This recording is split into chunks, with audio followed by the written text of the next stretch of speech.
All right, what is chillin' YouTube? This is Davis or D. Hallen C, and I'm back with Aiden, or better known by his moniker Literal AIDS, and we've got some of the most anticipated content ever on this channel. I mean, there was the Monster Hunter monster tier list, there was the video game tier list, and really any tier list, Aiden, gets me excited because having these conversations and back and forth dialogue is always what gets me going. And Elden Ring is one of the longest awaited videos. I think this has been in the making since February of this year. It's basically 10 months. And, Yeah, why did we stop right before we finished? well, we've done 3 playthroughs now.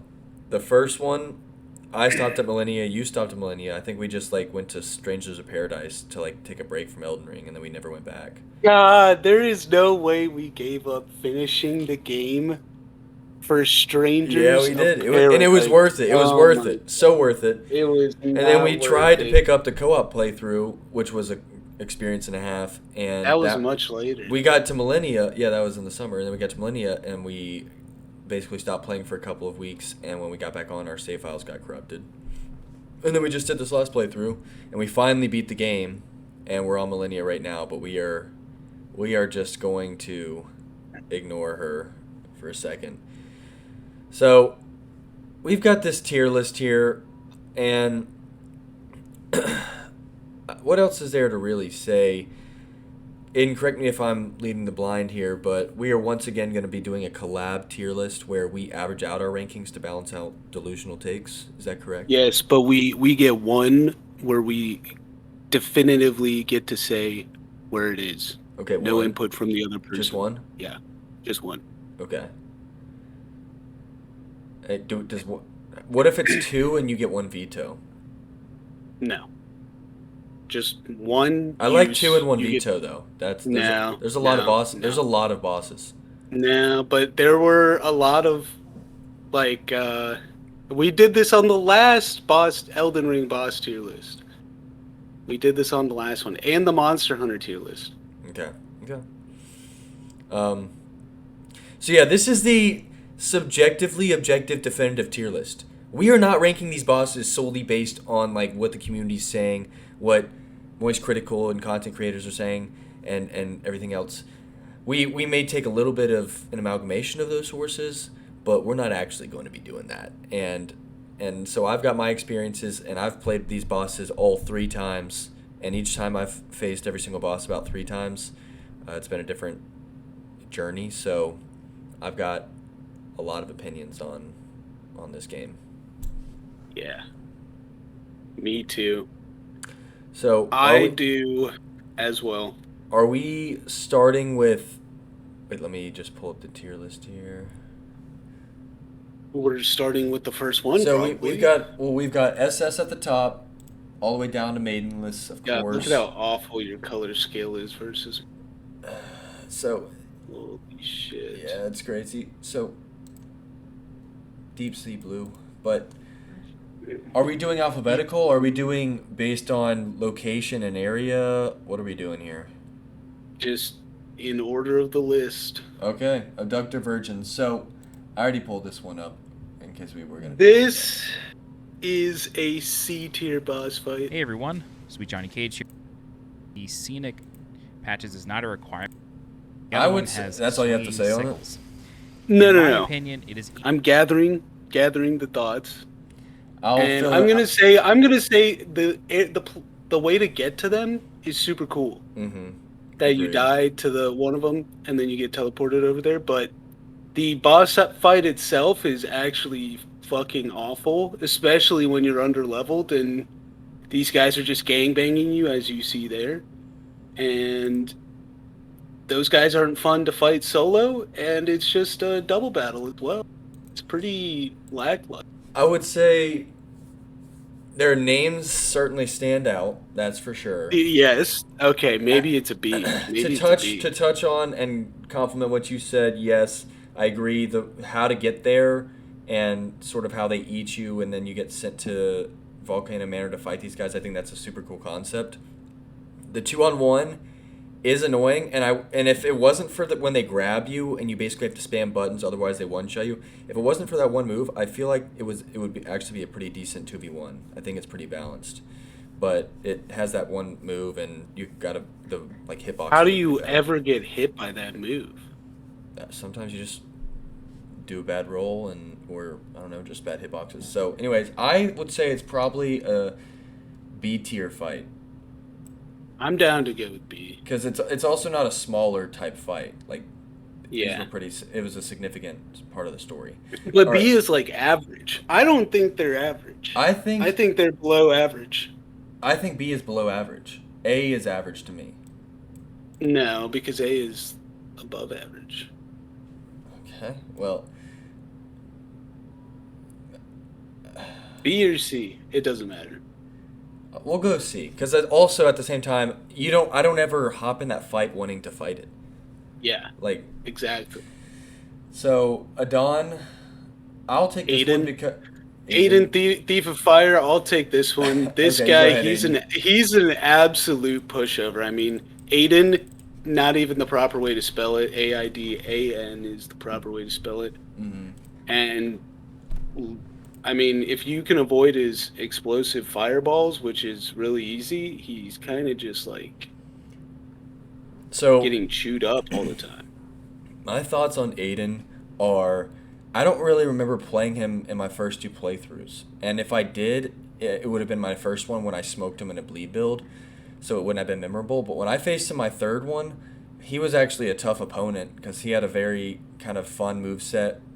I kind of every single moveset now that's Nameless King's second phase moveset, I'm going to refer to it as like a Nameless King moveset, where you're just rolling left and kind of doing this dance with them close range the entire time. And I felt like that with the Dawn, and then he also had the magic that could scare you too, and you could parry him, which made the fight a lot of fun. Any boss fight that you can parry is an automatic plus for me. So I would say he's like an A tier boss. Yeah, I'm fine with that. I mean, I would probably put him B just because he's easy as fuck most of the time. If you're under leveled though, he can do some pretty powerful moves.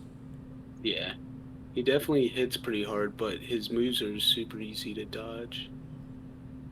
Yeah, it's a pretty big spectacle. So, yeah. All right, we can do B, because also that's how like a lot of Evergale bosses are probably going to be B or average, but then the good ones you'd probably see at A or A+. Anyways. Yep. Black Knife, Ringleader, Electo.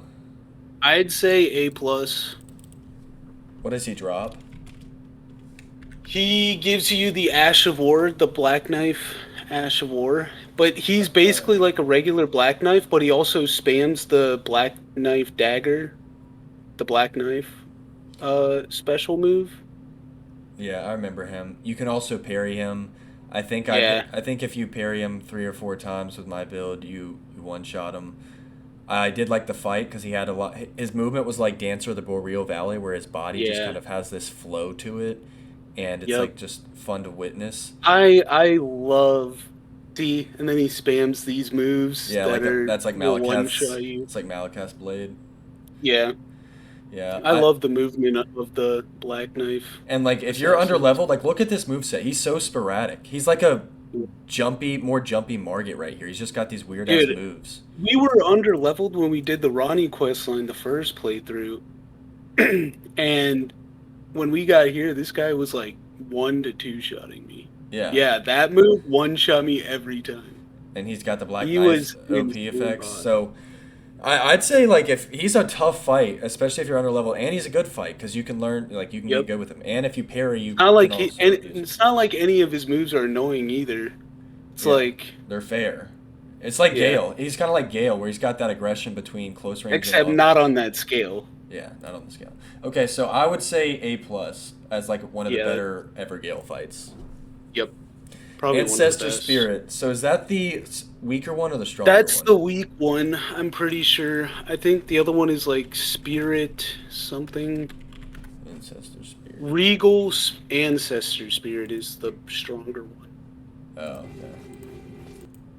So, you want to take this one? I mean, this one, he's kind of falling lower for me. Like, yes, he's a spectacle, but he's not like a rewatchable spectacle. You know what I'm saying? And he's not really that fun of a fight.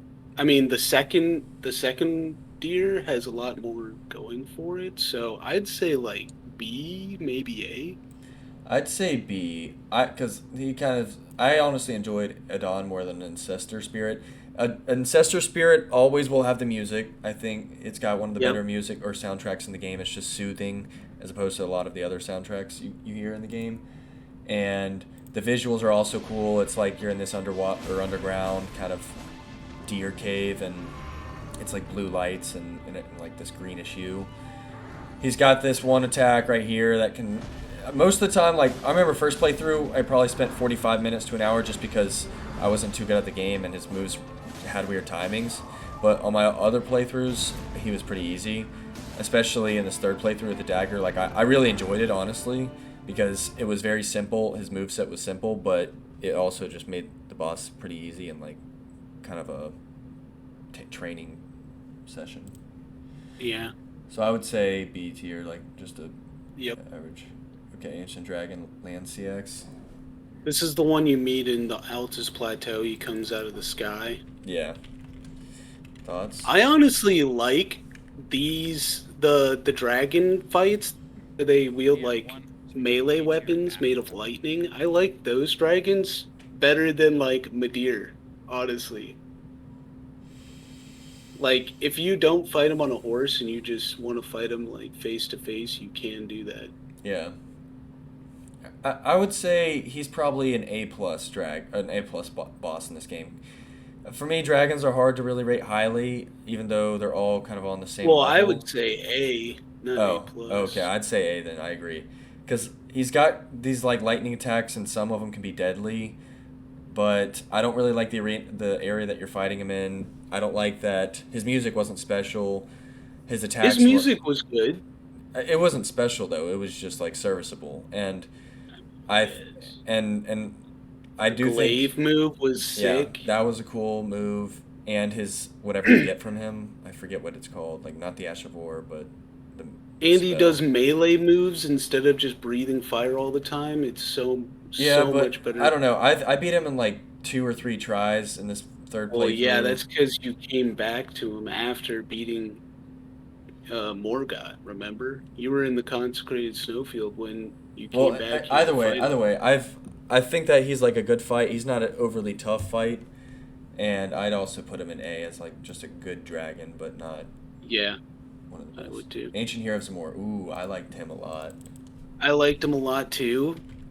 He's not that big of a scale though, although his moveset was really cool. And if you just ran to the Weeping Peninsula and you were underleveled fighting this guy, you would get so fucked up. Yeah, I think he's very similar to what's his name?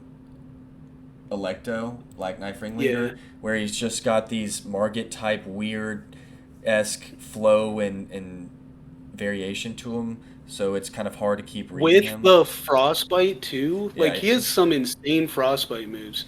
I'm honestly putting him A plus. I liked him a lot. I think he's just like Electo, where he was just a very I tough would go fight. A or A plus. Like he's one of those where every single playthrough it can be a different experience. You can either decide to come back to him when you're level 80 and one shot him, or you can face him at level 1 and like spend 2 hours trying to learn his moveset and parry.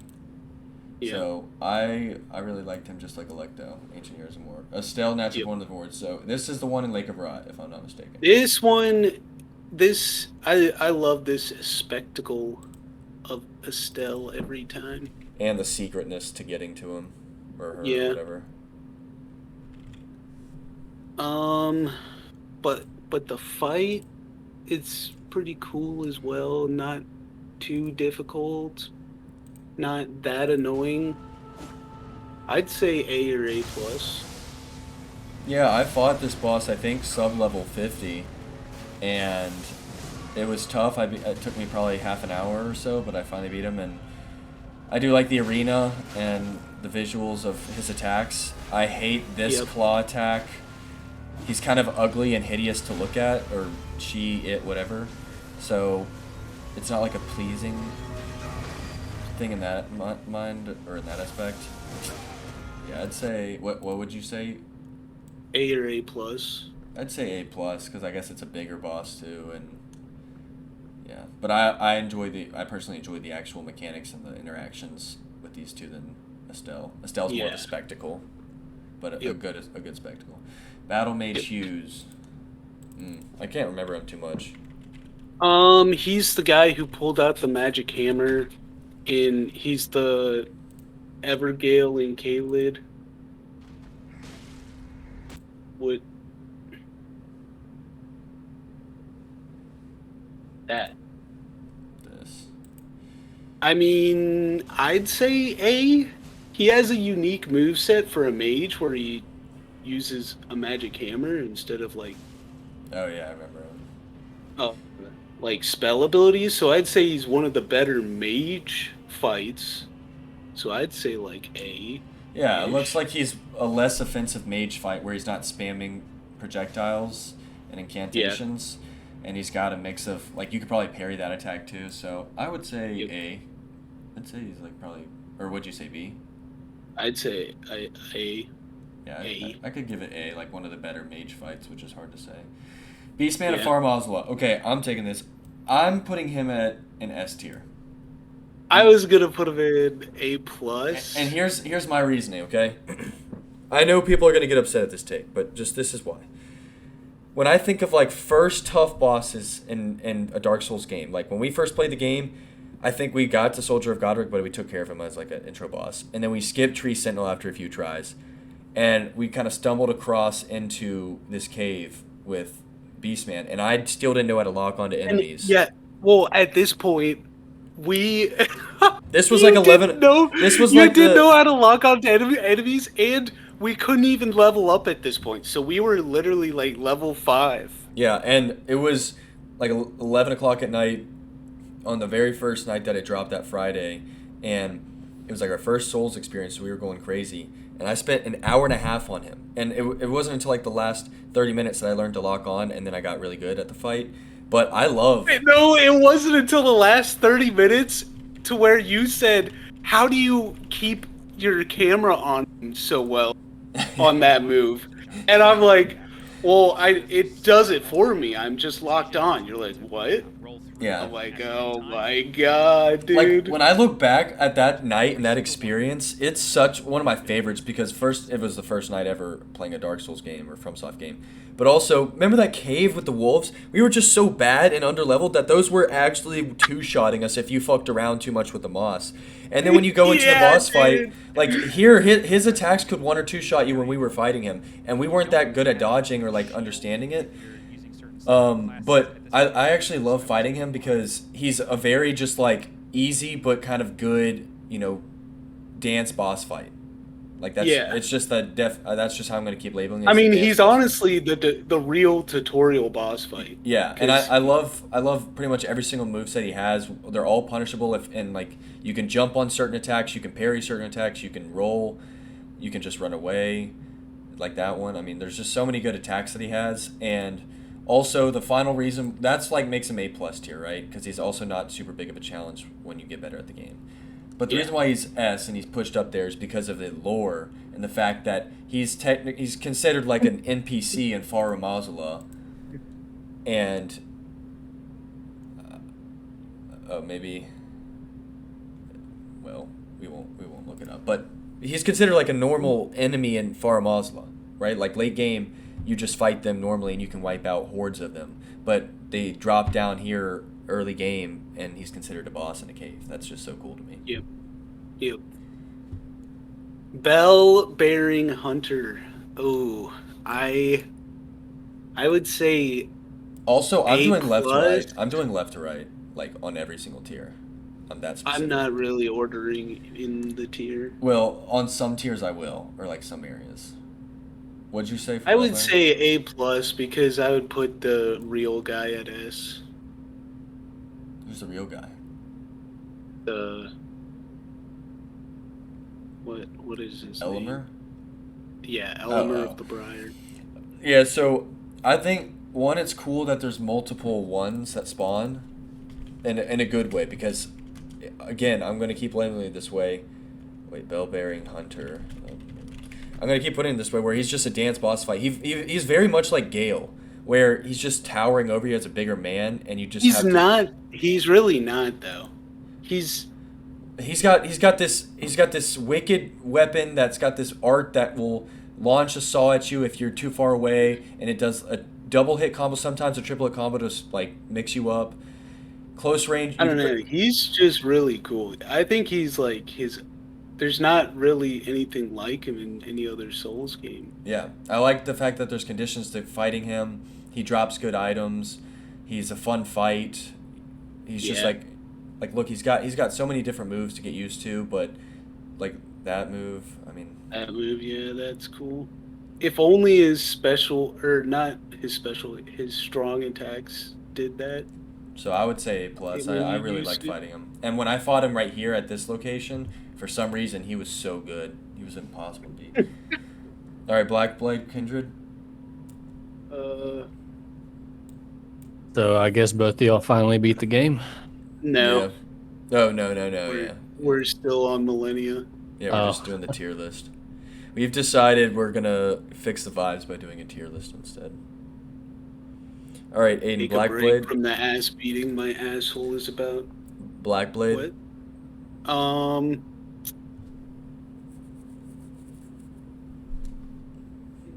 I'd say B. I don't know. I didn't really like any. I of these say C. fucking guard. All right, I'm down to throw it in Because C. I've never liked my experience fighting him. He does drop those 2 weapons or whatever, which are very cool to use. But like the actual fight, even though it's big and kind of a spectacle, it is tough. No matter what level you are, that is a fucking tough fight. Yeah, you really gotta use like hammers or something with strike damage Okay, because that's not what they I have use. really high resistance to everything else. Yeah, they've got high resistance, and their moves can one shot you. It's just a bit. It's just.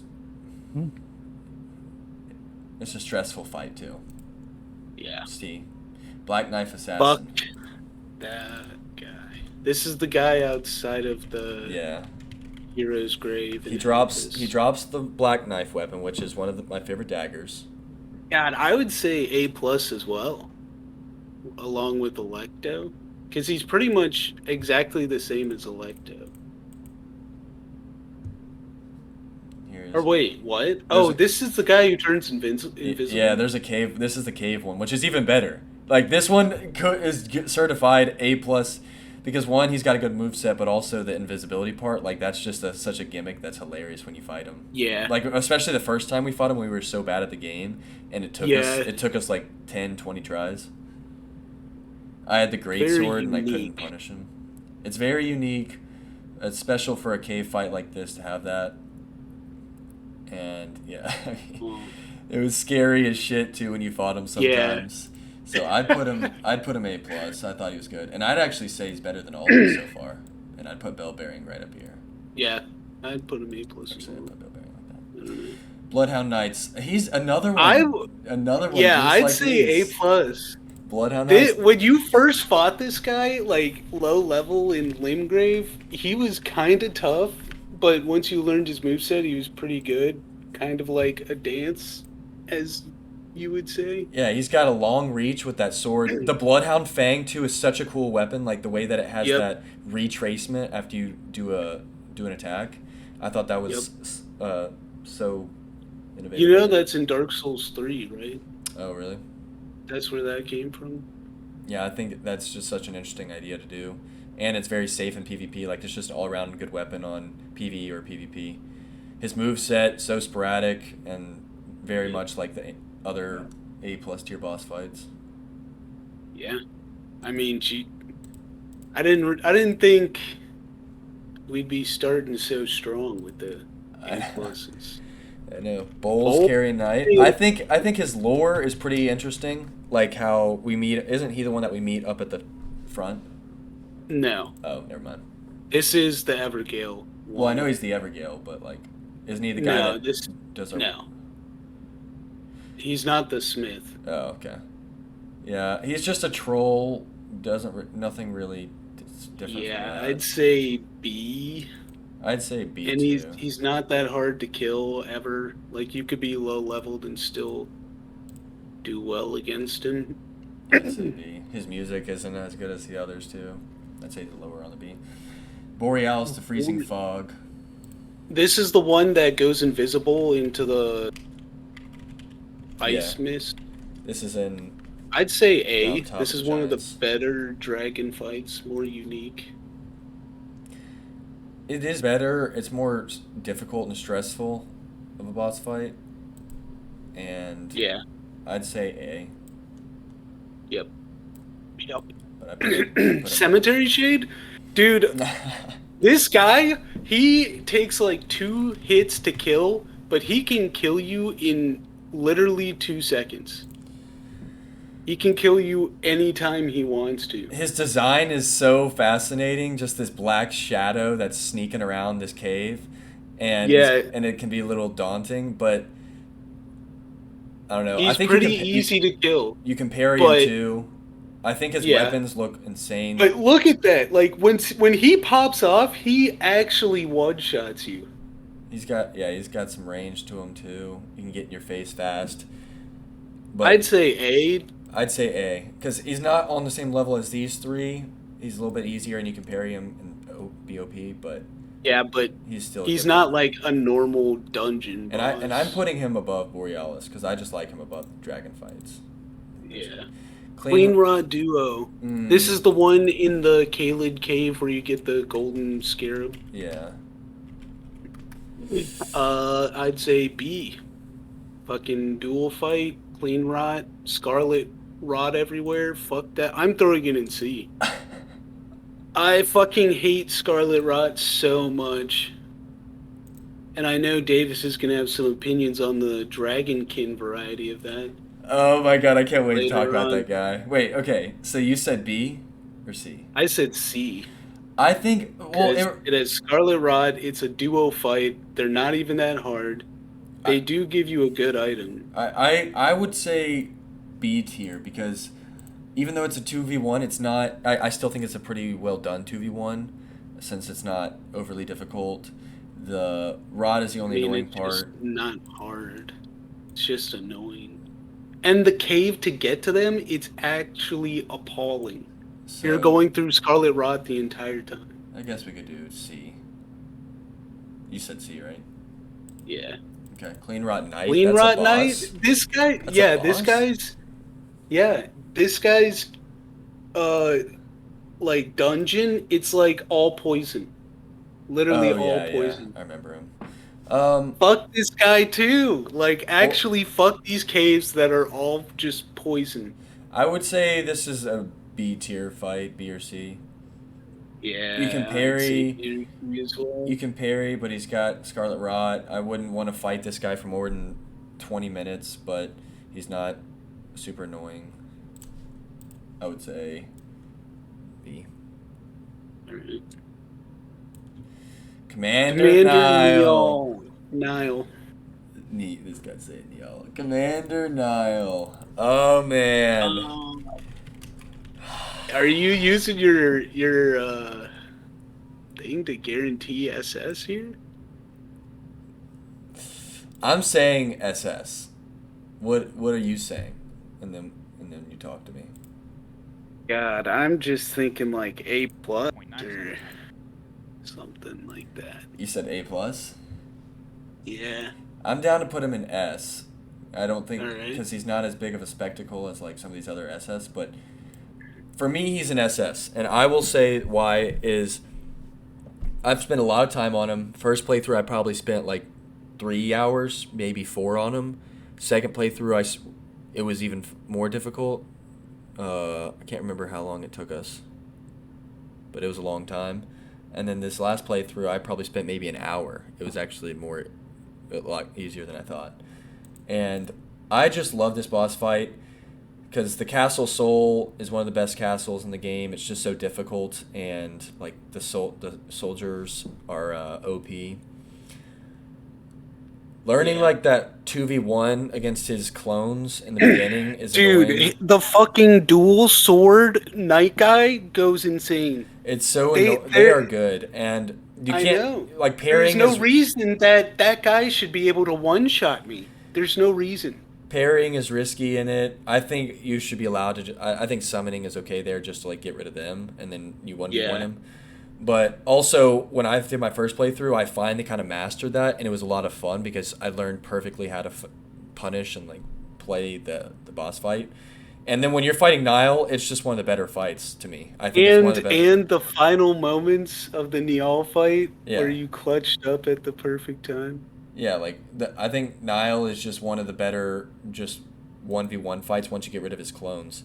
He's just got Yeah. everything. He's got AoE attacks that you can threaten you so you can't stick to him all the time. His moves are easily parryable though, but I never parried because he pulled out the ice bullshit. Yeah, like that leg Mhm. attack's devastating. He's got so many devastating attacks, and the I would personally say is one of my favorite kind of 1v1s once you're actually in that 1v1, and the music helps as well. So it was one of my favorites, SS for me, but we'll go S. All right. Commander O'Neill, let's Commander do O'Neill. A plus or S, whatever. What do you think? I'd do A, bro. Fuck this guy. I mean, he unlike Commander Niall, Commander Nile, unlike Commander Nile, this guy spawned like 20 dudes. Yeah, that was annoying. He actually spawned like so many fucking dudes, and it took forever to kill them all. And if you didn't beat him on that try, you had to do it all over again. Shit was actually kind of annoying. I would say that was abrasive. Like, I'm not a big fan of when someone summons clones and it's less of a 1v1. The original Nile fight was better because it was two guys and you learned to fight them, but this is more random. It's kind of RNG on how they hit you. Yep. And also the area you fight them in and the music is not much of a spectacle. It's kind of just like a side boss, so I'm okay with A. All right, Crucible Knights. Crucible Knights. SS? SS? Crucible Knights. Are you actually saying SS? Nah, that'd be troll. Or would it? Or would it? Okay, I think if you were a tryhard Elden Ring player or tryhard Dark Souls player and you want a challenge boss fight, if you do parry like level 1 or parry any level against these bosses, you overcome them, I think it's probably one of the best experiences you could have. I personally don't want to commit that much time to it. I fought them in 12 minutes last night. I beat them in 12 minutes. 3 tries, I think, when I came back. But I did parry. I was just way more over leveled, but I did parry them. And it was when you do the parrying, that makes the boss fight a lot more fun. Any other way you face that boss, it is miserable. Yep, that is true. But parrying them is super fun, and especially once you're juggling them both, like right here. You Yeah. could parry that guy. Yeah, you can yeah. go back Once to you're back. just juggling them, this is the best. And then you parry this. Yep. Yep. Oh, this guy knows how You to could do just it. keep handing the business to both of them. And Yep. I think it's like it's a very good 2v1 fight as far as who takes their turns. The guy with the spear sometimes throws his bullshit at you when the other one's Yes, attacking. dude. The spear, his reach when he's running at you and he does that attack, So, it reaches so far. but it's outside actually annoying. of that, I still think it's a good 2v1 fight. Again, if you're not parrying, this fight probably is one of the worst and one of the hardest. There's just Yep. barely any openings in a duo. Although crucible fight. that's the same for Pontiff, and Pontiff Yeah. was still rated highly. So Yeah, well, yeah, and I'm only gonna fight these guys parrying because I like to parry a boss. So I'll throw him in S. I'd say S. I'd say S as well. Now I have more history and more time on Beastman, so I would do Beastman, but I still think it's probably a better fight than that. Yeah, it's just not SS level. Yeah. When are we getting to the SSs? We might get there. Crucible Knight Solaria. Oh my god, this is S for me. This is S. What about Is you? it? Have you I fought think him? it's A+. So Yes. I never fought Crucible Knight Solaria until my third playthrough. when I played for my third playthrough, I probably had done 70% of the game, like in terms of discovery and like bosses and everything else. And then that was at like a 95% discovery at that point. And then I finally discovered him, and I thought his area was so unique. Like you're just up by this tree and it's nighttime, and yeah, I think he's got a good move set. He drops the cool weapon. I don't want to see this guy. Look at this guy. I don't want to see this guy do that stupid shit. Just do the first one. Yeah, let's see. Yeah, it's got decent music. He's got a pretty difficult move set, but it's a good 1v1. He's got openings. He's definitely not on the level of dual Crucible Yeah, Knights. I will say that. So, but it's just the fact that I discovered him only in my third playthrough, and he was pretty difficult because I was under-leveled. So, all those reasons. And you can parry him, too. Parrying makes the boss fight a lot of fun. So, I'm okay with A+. All right. Crucible Knight, I'd say A+ as well. I'd say A+. Because, dude, remember when we first got there after beating, what was his face?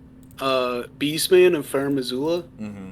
We ran up the hill, beat the giant, and then we ran into this guy, and he just clapped our ass cheek over and over again, and we never even beat him. We level up and then go back and beat him. I remember when Elden Ring was exploding that first week and month, and everyone was posting content, and all I saw on a lot of what I saw on YouTube was like people facing Crucible Knight and getting destroyed, and they just couldn't get past it. And I kept thinking like, oh, I can't wait to face it. I didn't even realize it was an Evergale fight right in Limgrave.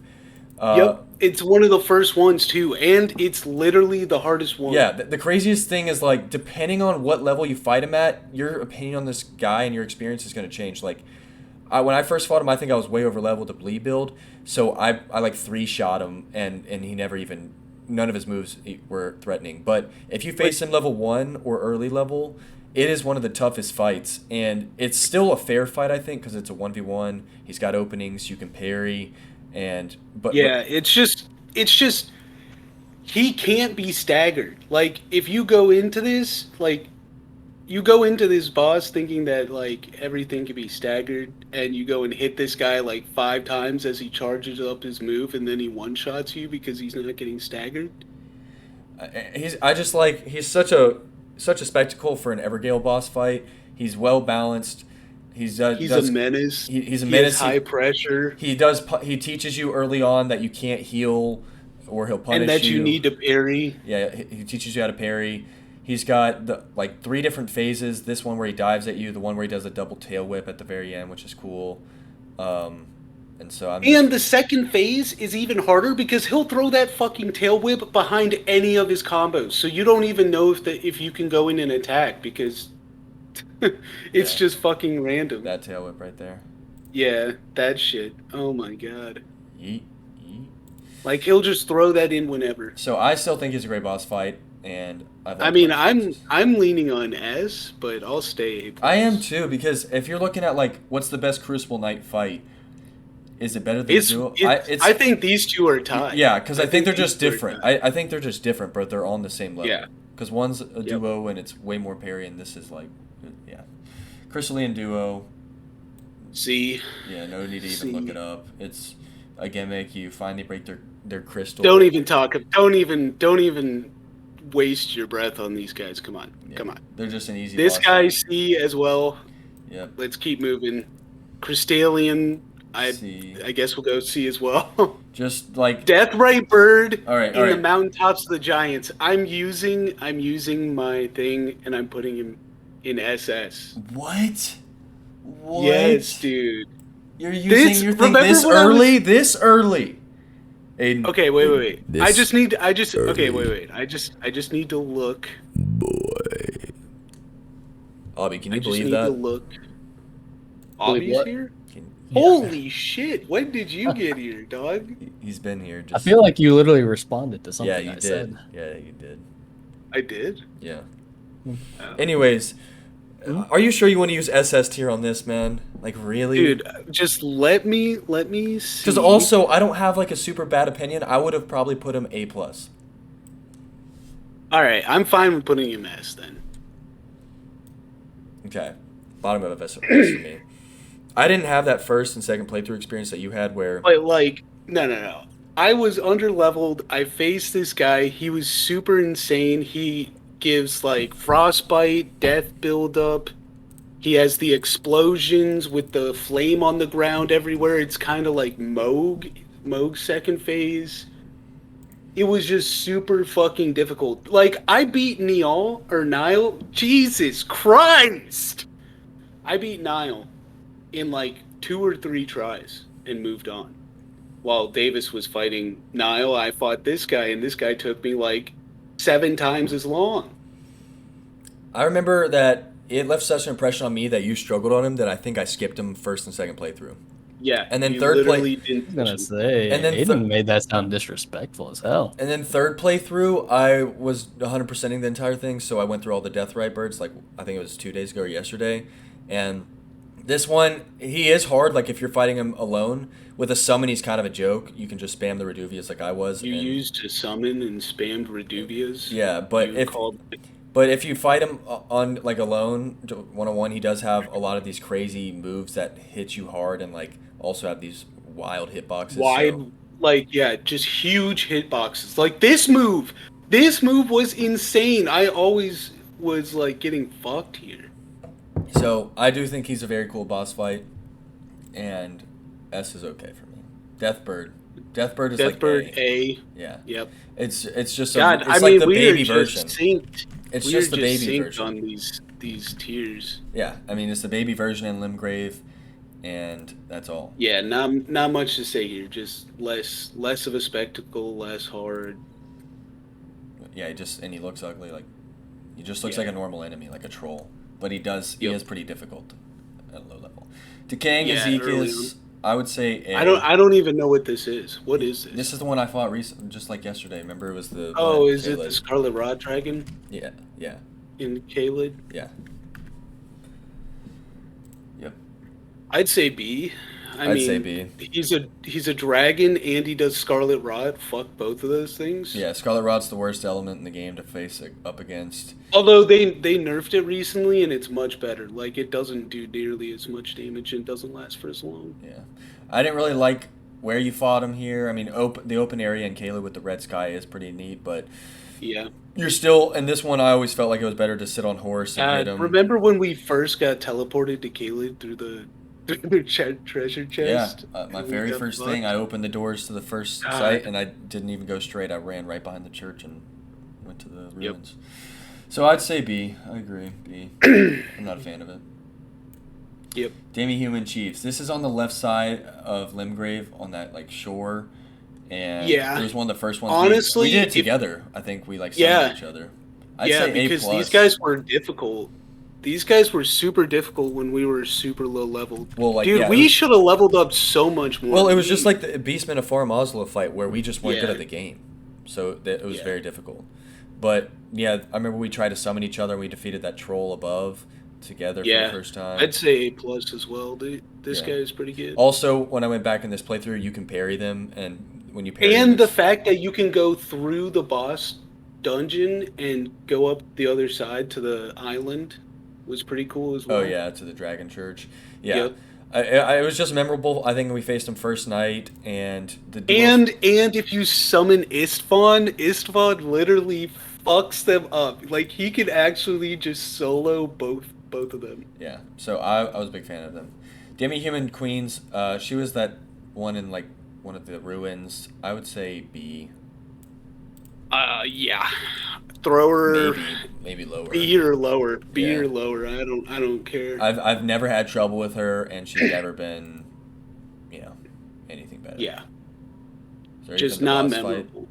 Not memorable. Is there even the boss fight of it? He already beat her? No, I didn't. Fucking 50 seconds in. There it is. And there's so many Demi-Human Queens too. Yeah. I wasn't a fan of them. So I would say, where did you say, B or C? C? B or lower. I'd say I don't C. I'd say below Blackblade. Divine Bridge Golem. This is just like a Ooh. spectacle. This is kind of a weird Yeah, one to say a boss fight too. care. Oh I no, think it's Divine talking Bridge. about the one Yeah. in the Where you get in the teleported. cave. No, it's talking about the one where you get teleported. Look it up. It's the one where we get teleported. Trust me.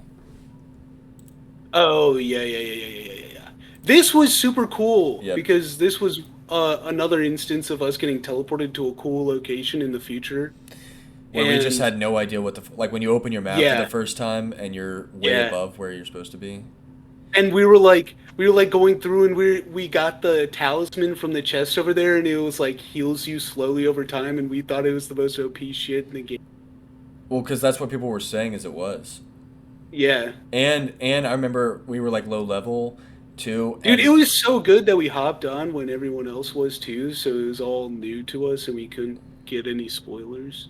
Yep. And like, I remember this guy, he would one shot you when you go for the chest because we were lower Yeah. level, and like we tried to fight him, and it was so hard at the beginning because we just didn't. Dude, know how to did play. we do everything in the first playthrough that we did, and we were still under-leveled for pretty much everything?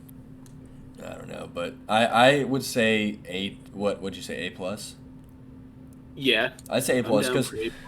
if you're a beginner, he can be a difficult fight because one bad roll or timing and he'll one shot you, especially if you're low level. But if you're a vet, like he's just a whack-a-mole, and you can keep reposting him, which is pretty satisfying.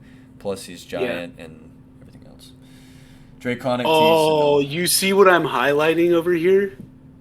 Yeah, This guy. I Draconic. can't wait to talk. Draconic Tree Sentinel. I would say B or A, because honestly, at this point, I was getting tired of tree sentinels.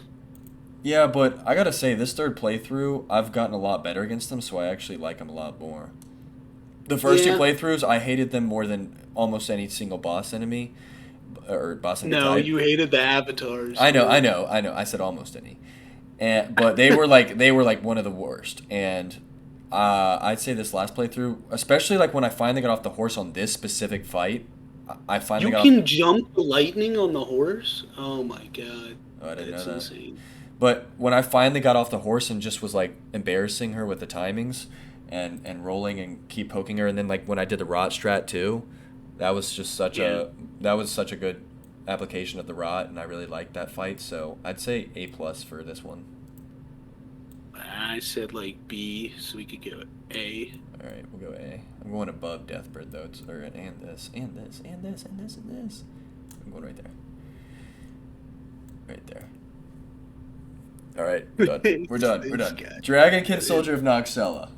This Take it guy away. was super cool. Okay, so I thought he was the same guy as the one in the Sofrio Riverwell, and then his second phase came in, and I was like, no, not another copy boss. Don't let it be another copy boss. And then his second phase came in, and he's spreading, what was it, frost lightning all over the ground, and he's hitting you with these fucking crazy moves. He's And the arena is so fucking cool. It is actually one of the coolest arenas in the game. yeah, the giant It chair is with so that cool. like underground lord or whatever he is up there on the Yeah. throne. And I gotta say, Dragonkin soldiers hold a special place in my heart. This one specifically, I didn't have too much attachment to, besides it just being in a cool location, and also it's just a good vibe to fight him in. I like this general enemy as far as a boss fight goes. He's got very punishable moves. Although, if you get under his stomach and you get trapped there, you're fucked, and it can be so annoying. Yeah, this one he's got. Look at this. I know Look at his this. and I wish I didn't kill him so easily when I fought him in this third playthrough. I just for some reason like pretty much took care of him in one try. I was under-leveled for this guy, and he took me a while. But I love him. He's one of the better ones too. Like there's Yep. a few of them, and I'd say he's probably the second best. There's one more I want to talk about at some point. So yeah, that's this guy. I'd say A plus. I'd say A or plus. S. I'd say A plus. I wouldn't give him S. All right. All right. But I'd say more high on the A plus, like maybe above Bell Bearing here, maybe like that. Yeah. Okay, Dragon Dragonkin Kin Soldier A. I'm trying to think of who this. What this was. This is the one in the Sofrio Riverwell. Oh, this is just Teleported up to. okay. It's still the It's same the one. one, so maybe even B. I mean, this guy was kind of just. Yeah, I remember. Well, first playthrough, I remember this guy took me a long time, probably like an hour and a half. Because you refused to get off the horse. I know. Remember that? I know. I was like, dude, just get off the horse. And you're like, no, dude, the horse is better. I know, and it took me, and it was one of those where I was underleveled. I didn't understand the importance of vigor, and so I was getting one shot after one shot, and it was just such a difficult fight for me that I was getting tilted. But I still, I beat him pretty quickly. I'd say A for my experience with him. All right, I'm done for you. But he's like Death Dragon Bird. Lord He's like Death Bird, the worst of them. Placidusax. This is the perfect spectacle boss.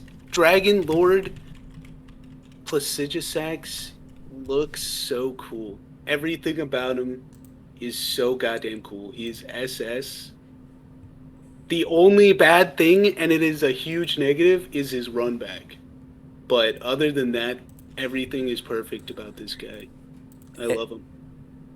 Look at how cool the arena looks, dude. Look at that. Yeah, look. And then, no, keep it. And then when you spawn in. No, go back. Yeah, Yes. it's just such a spectacle of a boss fight. And when he does the sword into the ground and it explodes half the arena, and the laser beams too. Oh yeah, Dude, who is this that's legend for right here sure. taking this run? I would say, yeah, I agree 100%. He's probably the best Dragon Boss fight I've experienced in Elden Ring and Dark Souls 3 and really any Dark Souls game, which is just those two. I think Midir is probably second, but he is the best, Dragon Lord Prestigious. The fact that someone had to discover you had to hop in the coffin to get to him, this giant arena too. He's using the Reduvia. Oh, that's Yeah. you. I was Yeah. like, The giant arena, dude. I had one flask for like 2 minutes straight. I had to dodge so much, and then I had no flasks. Look, I have no flasks right here. I have to dodge all this and kill him with a dagger. But I mean, everything about this fight, I keep saying spectacle, and it is. The music is fantastic. yep. The lasers here. Look at that. I mean, that just looks so goddamn cool. It's just like Midir's.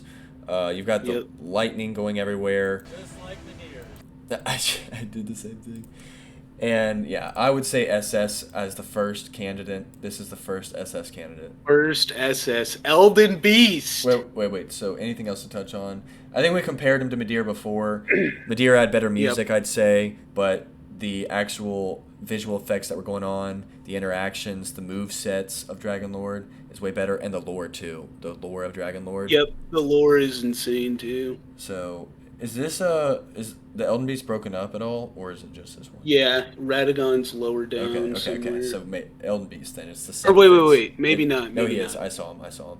Yeah, he is. Okay, so where do you All rank right. Elden Beast?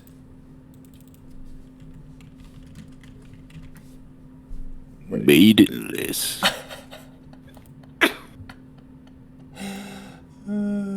Maidenless. Fuck the Elden Beast. You know, Holy shit! This guy is 90% running through bullshit obstacles just to get to them, and then when you get to them, he runs away again. Yes, he looks cool. Yes, he's like, the grandness of the battle is cool, but anything other than that, it's awful. It is so awful. He throws out so many bullshit moves, man. The stars with the little things coming out at you that you can't avoid. You can't even avoid the damage. It is so bad. It is so bad, and I'm so upset that Radagon just didn't have a phase 2. And they just should have left Radagon with another phase, have the same boss, and have it just be harder. okay. Honestly, fuck the Elden Beast. So this is what I would say. I think first off, we need to rank Radagon right after this one. But to talk about the Elden Beast, the music is good, and I'll use the word serviceable again, but it should not have been the final music for the final boss fight in this game. It should have been more epic. This one was more soothing and like laid back, but Yep. it should have been like the first phase of Radagon. That's how it should have been the entire way if it was gonna do any song. This move right here, where it's just heat-seeking missiles for 20 seconds. Move. Like literally, there's nothing you can do. I did not know how to counter that move. You But can't. the only You good the good literally news can't. the good news is though, it doesn't do too much damage, so you can kind of just let it hit you lightly over the entire course of it.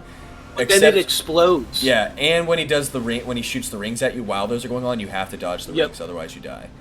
But I will say that I beat him a lot quicker than I thought I would, because you struggled a good amount on him. Like you spent what, 2 hours or an hour and a half, or what was it? Yeah, an hour and a half. Yeah, you spent like an hour and a half. I probably spent, well, now that you say that, I probably spent the same time on him, maybe 2 hours. Actually, no, I think I spent two and a half. And yeah, the second phase was surprisingly not as bad as like people portrayed it. He did run around too much, but it was pretty. It's just bullshit. Everything about it is just bullshit. He did run around too much, but also it was fun to dodge these rings. It was tough, challenging.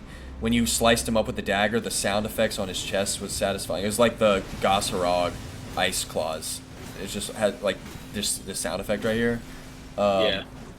And he has a couple of those like melee attacks with this giant sword that are pretty, what do you call them, choreographed, so you can dodge them easily. Yes, but I didn't play Elden Ring to play a Mario sim in a boss fight. I would say for me the boss fight was A+. But look, I told you we could do 2 in 1 and 1 veto, or you could do like one either way, like one SS and then you could do one maiden. Just one. Okay. One. Because here's the thing, I don't think Elden Beast is maidenless. When you look at all these other bosses, he's just got so much more going on than pretty much every single boss. All right, throw him in B or A. He's just got so much going on. I'll go A, top of A, but like, I personally would weight him higher. If you're gonna put a maidenless and I'm putting him like maybe A+, then I guess this is fine. Okay, let's talk about Radagon, because we got to get him out of the way. Radagon is SS. SS. All the way. He is such a. Then this tier for sure are getting organized. Maybe this one. His like attack animations, they're just like so synced up. I don't know how to describe it. It's just, dude, once you get in a rhythm with him, it feels so easy to dodge his moves, and it feels good. But then he can mix it up sometimes and throw it off, and you got to be able to react. Everything about this fight is cool. The arena, the music is fucking insane. The dude you're fighting. Yeah, I would say this shit is banging. Literally the best soundtrack. So let me go off for a second. There's just like a rhythm to his moves. Yeah, and it just feels so good. I'm gonna pop off to fight him. He's got the best soundtrack. Although you cannot parry him. You can't parry him. That's a negative. He's got the best soundtrack in any boss fight I've played ever. Like, I can't think of a better boss fight song in any game that I'm thinking of. The soundtrack is the intro also to the game, which I have on like Spotify and SoundCloud, and like I always listen to it when I was playing the game in February. It's just one of my favorite songs. It's so hype, makes you want to run through a big wall. And the fact that it plays and like it cuts back up and hypes you up towards the second part of his first phase, and then at the very end when he's got 10% health, it just keeps coming back. It's a shame they don't do it in the Elden Beast fight, but the first phase it is so fucking amazing. And then talking about the actual boss fight, yeah, he's very good. He's got a rhythm to him. He's very much a dance boss fight. You just keep jumping left or right. He's got some delayed attacks, so it has a little bit of challenge to it. And he has a decent amount of mix-ups. He's got in the second phase, he can do the teleport with the little blast behind it, and then follow it up with like a number of different things, and you have to react so quickly to whether it's going to be like longer one, shorter one. He's got the lasers that he shoots at you, followed up by the push with the hammer that go out quicker than every other attack he does. He's got the Nameless King second phase perfection, where it's probably 20 to 25 different variations and kind of moves that can come at you, but after you learn every single one and you get muscle memory into it, you can pretty much perfect that boss fight, and it's such a satisfying feeling. And so, like, when you first face him, you are 100% going to get caught by some little move or AoE attack that you don't expect. But after facing him over multiple times, you finally learn it, and then you just 100% him, and it's so fucking good. Yep. Fantastic final boss, first phase. Elder Dragon Greyroll, this is like by the Kaled Bridge. I would say he's A or B. B. Yeah, B. B. Yeah, just regular dragon. Nothing really different. And Elemer of the Briar, S. I'd say S. Is he higher than... Where is he with these? Is he higher than these? Elemer of the Briar. He's higher than the Bell-Bearing Hunter. Than those. I would say he's higher than the Crucible Knights. Because he's pretty much exactly like the Crucible Knights, except he has a cooler moveset. Yeah, I actually agree then. I do. Well, no, because the Crucible Knights have that second phase where they can launch, they got the tail whip. Yeah, I guess. But this is still better than that. Yeah. Like, his moveset. It's one of those where it's just... It feels small. He might be as... It's smaller on scale, but it doesn't matter. It doesn't need to be big. It's in an off-brand castle, like, that no one went to, so most of the time you won't even go to this optional castle. He's in like this random little kitchen room with like this dining table, and it's just this cube that you're fighting him in, and there's not a lot of space, so it's kind of like you're in the octagon in the gauntlet. He's got shield. The guy can fuck you up. He's like, he reminds me of Dragon Slayer armor, or what's his name? Yeah, well, but a harder version of it with a cooler moveset. Yeah, he's just got the very powerful shield bash that can hit you easily with the hitbox. He's got the weapon that is like the Bell-Bearing Hunter, where it'll just reach you from range. This move is devastating. It'll end your life. You really felt that, dude. When I came back and faced him in the third playthrough, I literally perfect parried every one of his moves and beat him in like 20 seconds. You can beat him almost any single way with magic, parrying, rolling. He's got punishable moves. He's got amazing moves that are just spectacles. Like, I really think he's just one of the better boss fights in general. If he was on a higher scale, like he was in like a bigger castle or something, he would be SS. But he's just not on that scale. But he's still one of the best, and I'd put him above Beastman. Yeah. And his weapon's also really good for PvP and PvE. It's super broken. Erdtree Avatar, I'll let you take this one. Is there any others here? Putrid Tree Spirit? Oh, that's no, I think they're grouping. Oh, they have the Putrid Avatar, but none other than that. Erdtree Avatar, is this the one that's in Landale? This is the one that's in Limgrave and Liurnia and Landale. Okay, so this was, I think, first or second night. I think this was second night of that weekend that we first played. And I still wasn't good at the game. I still was having trouble with horse combat and rolling and everything else. And I spent 2.5 hours on this Erdtree and Weeping Peninsula. 2.5 hours. And no. We started this guy at the same time, and I expected, like, this was like the first actual boss where we had like a huge difference in the time that we finished. I beat him in like 15 minutes, and it took you 2.5 hours. It was one of the most mad and Madden states I've ever been in gaming. Your vibes were fucking gone. I was like punching the fuck out of my couch. Like, literally, I'm so glad it was the couch. Like, it would have destroyed the wall. I was so pissed. And like, I was on edge for so long. I spent 2.5 hours on this guy. And it was just because I was, one, underleveled, so it was a lot of tick damage. Like, I wasn't getting damage off. My build sucked. I had no vigor, so his moves were like one-shotting me. And I kept like trying either getting on horse, then getting off. And then it's that one move where he like lands and then he sprays the projectiles, and I just didn't know how to play against it at the time. Like, I just wasn't good at the game. That move, when I didn't know that you could just run and it wouldn't hit you. Yeah. That move just devastated me. It did to me too. And so he was a very difficult boss fight for me. But now, I fight them every single time. I make it one of my missions in each playthrough to beat the absolute shit out of every single one of them. The only thing that I'd say, like, first playthrough and most for the most part, I'd have them in maidenless. But with the third playthrough and when you get better, it's actually you kind of just stay behind them and all that. But then when you think about the Scarlet Rot and the fact that I had that first playthrough, I'm just keeping them maidenless. I don't give a fuck.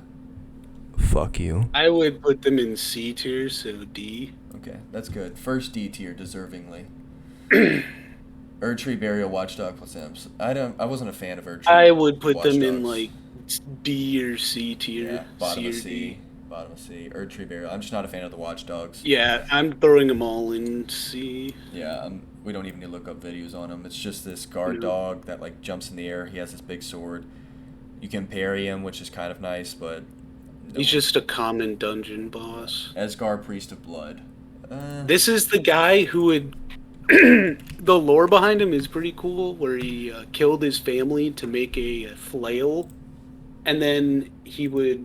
Oh wait, no, this is a different guy. This is a different guy. Where is this guy? There he is. This guy's in the subterranean. Yeah, he shrine drops house. the Lord of Blood's exaltation, right? Yeah. So he does drop a really good talisman. So for that, I he is mean, I'd valuable. throw him in like B. I'd throw him in B2. He's got No, B, because fucking he has 3 dogs in there as well that all do bleed damage. yeah. The bleed Or is 2 dogs. the bleed is obsessive, especially when the dogs are around, and Yeah. but and it's just like not a fun magic fight for the most part. But he does drop a good talisman, and you can beat him pretty easily when you do something like Yep. that. Yep. B tier. Yeah. Or bottom B tier. Falling Star Beast. This is a smaller one, I think. Yep. Because Yeah. we have full-grown falling Yeah, star. so this is the beasts cave. next. This is one in the cave. I would say C tier. This guy is fucking like low-key difficult. I don't like him because he's difficult for. He's got what's his name from Ocelot, not Ocelot, Osiris from DS3, where he's got these charged attacks that when he rolls at you, and he does it multiple times, by the way, you can't roll. Sometimes like the hitboxes just bump into you. It's like his shoulders are larger than they are. Yeah. And so he does it multiple times, and you can't avoid it, and it does big damage. He can poise Well, break you. can, but- He can, yeah, you can avoid it, but like it's very wonky a lot of times. He can poise break you easily. He's got these grabs and projectiles that do massive damage too. And I just don't like fighting him for the most part. I have to use Bloodhound Step a lot of times. Yeah. I'm down to throw him in C. Yeah. But he's not Bell like, Twins, B. B, I agree. It just provides lore for Morgoth, and the arena is kind of cool that it sends you to the pitch black area, but other than that, it's average. You can parry him. Yeah, you compare him. If he has champions, fucking, D. I don't. D, yeah, I'm fine with D. The- A lot of them use fucking magic, They're so especially when you insignificant. go online and it takes actual people's builds. It's all fucking magic. They're It's just so so annoying. it's such an insignificant boss fight. You're facing summons, they're pushovers, and like, yeah, I mean, by the time you're facing them, you're also over leveled, so it's just a joke. Yeah.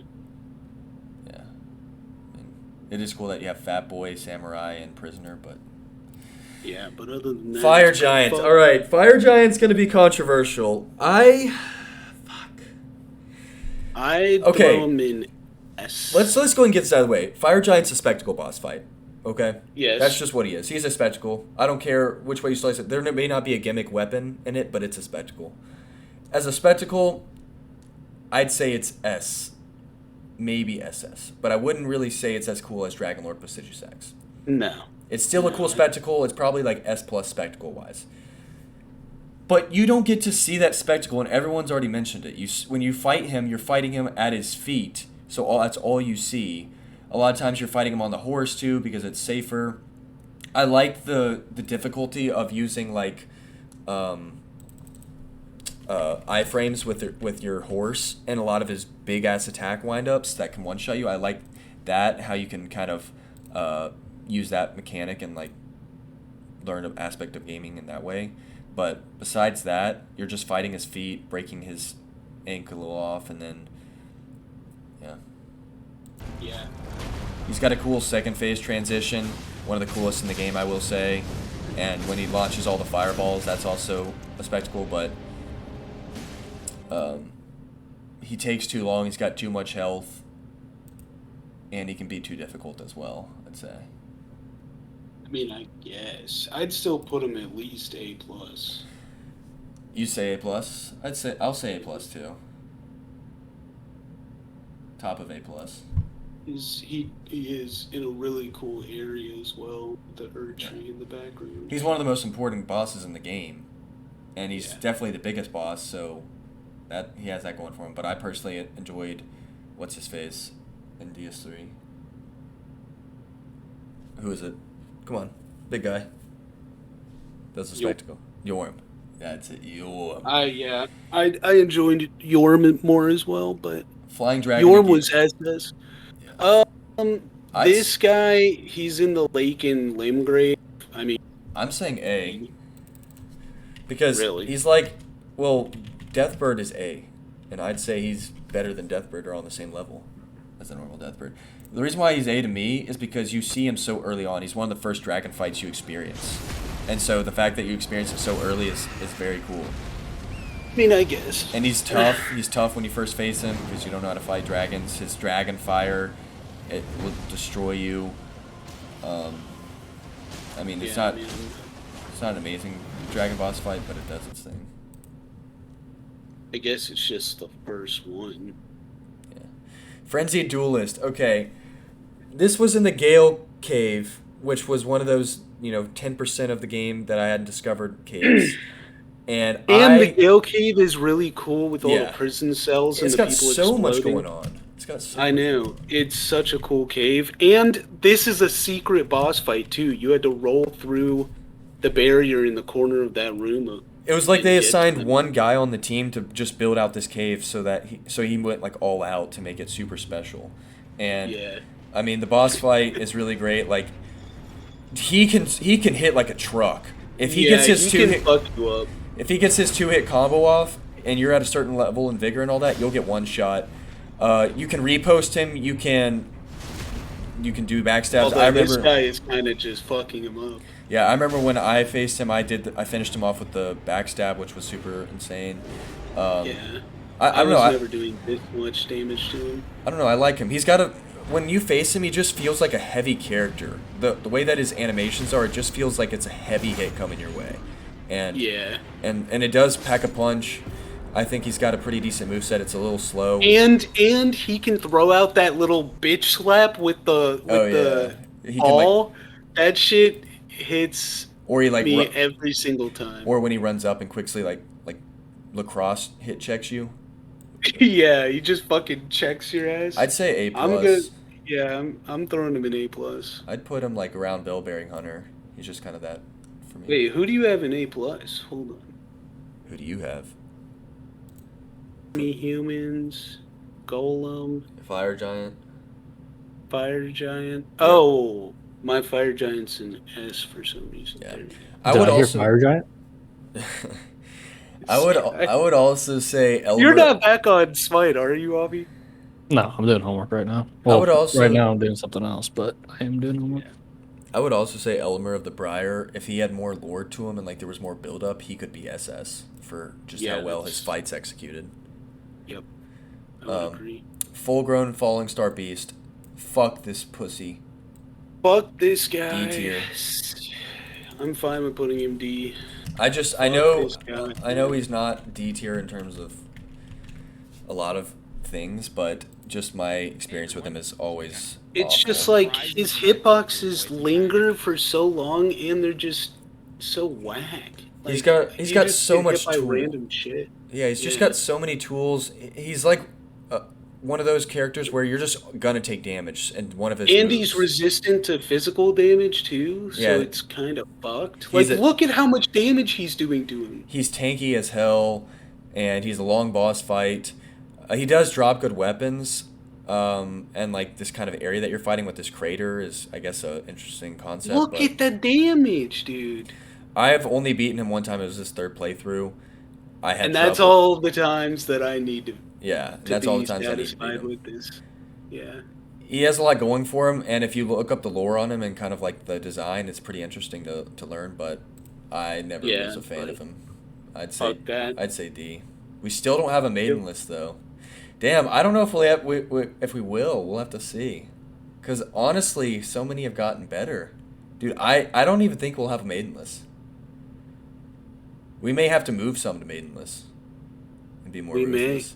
Okay, Glintstone Dragon Adula, maiden list. No, no. Come on. I fought this guy sub level 50 and he was so fucking difficult. He's got the No, Davis. This is the main list that we've been looking for. Oh yeah. We'll get there. We'll get there. Adula, so he's part of that Ronnie's quest line or whatever, so he's important for that. I think it's very fascinating how you get to him, and like it gets to this part of this Liurnia that you haven't discovered, and there's all these different ruins. I think his moveset is more specialized than the other dragons, and he's got like the giant frostbite sword attack, he's got the trackers, but even though it's more specialized, it's not welcomed. Okay, I don't give a fuck for any of those moves that he's been added. The sword is okay. Yeah, honestly, the fucking ice shit that tracks you even when you're behind him is bullshit. He was incredibly difficult for me because I was using daggers. I couldn't repost him, and I was under leveled. But I finally did the rock strategy and just hid behind the rocks. So there's a way to kind of overcome him. I just didn't enjoy the fight for the most part. So I would say D. D? What the No, fuck? I said D. D? What would you say? I would say like A. All right, so B. Alright. Jesus Christ. I just not a fan of that dragon, man. Glintstone Dragon Smaragd. Oh my god. This is the one you get the glintstone key from in. Oh. He's also like the one in Limgrave where he's one of the just like a B. I mean, yeah, he's just one of the first ones you meet again, and you. That's A plus. Oh yeah, and like he's just one of the first ones you meet, and so it's fun for that. But yeah, it's very basic for a dragon. All right, Yeah. Is this broken up into two parts or is this just one? This is just one. No, it's two. God Serpent Devour. Oh. All right, so let's do God Serpent Devouring first. Let's tackle this. God devouring serpent, not God serpent devour. Whatever. First phase. All right. I would probably fucking say C tier. Yeah, I'd honestly agree. C fucking tier. Fuck this first phase. This is spectacle boss fight. First phase is the snake phase. You can use the weapon against it. Yeah, and everything that's cool about the boss fight is not in the first phase. Yeah. Because it's not really that much of a spectacle. It's just a big snake at this point. And you're pretty much just whacking him. Yeah. You get used to the timings, and it's a pretty easy boss fight for the start. The transition is one of the coolest transitions, though, in the game, and the weapon is... Yeah, but we can include that in the second one. Oh, yeah, good point. All right, so for my rating on this one, I agree C tier. Same thing. Second one, what do you rate? I'd say S. I'd probably say A plus. I don't know. Yeah, A. Let's go A plus with Rykard. Because we already put it's first just phase in like C. He has a bunch of annoying shit that just happens in the arena. Like, he has that poison move, he has the one where he hits the ground, he has the one where he launches the skulls that track you and explode. Well, but he's not even that difficult either. I just think his transition to the second phase, the design, the spectacle of it all, the music, the arena that you're fighting in, his giant sword that's cutting you from any distance. When the skulls come out and the projectiles, that does get annoying, but you also have the gimmick weapon to keep KOing him, which is pretty satisfying. So I think like first phase isn't as good as second phase, and second phase isn't amazing, but he's also one of the bigger boss fights, so I'd have to put his one in at least A plus or S. The second phase. So A plus is good. Alright. We'll go A plus. Godefroy the Grafted. This is the Evergale. Yeah, I struggled on this one. I really did. I had to come back to him. It's just Godric as an Evergale, which was pretty cool.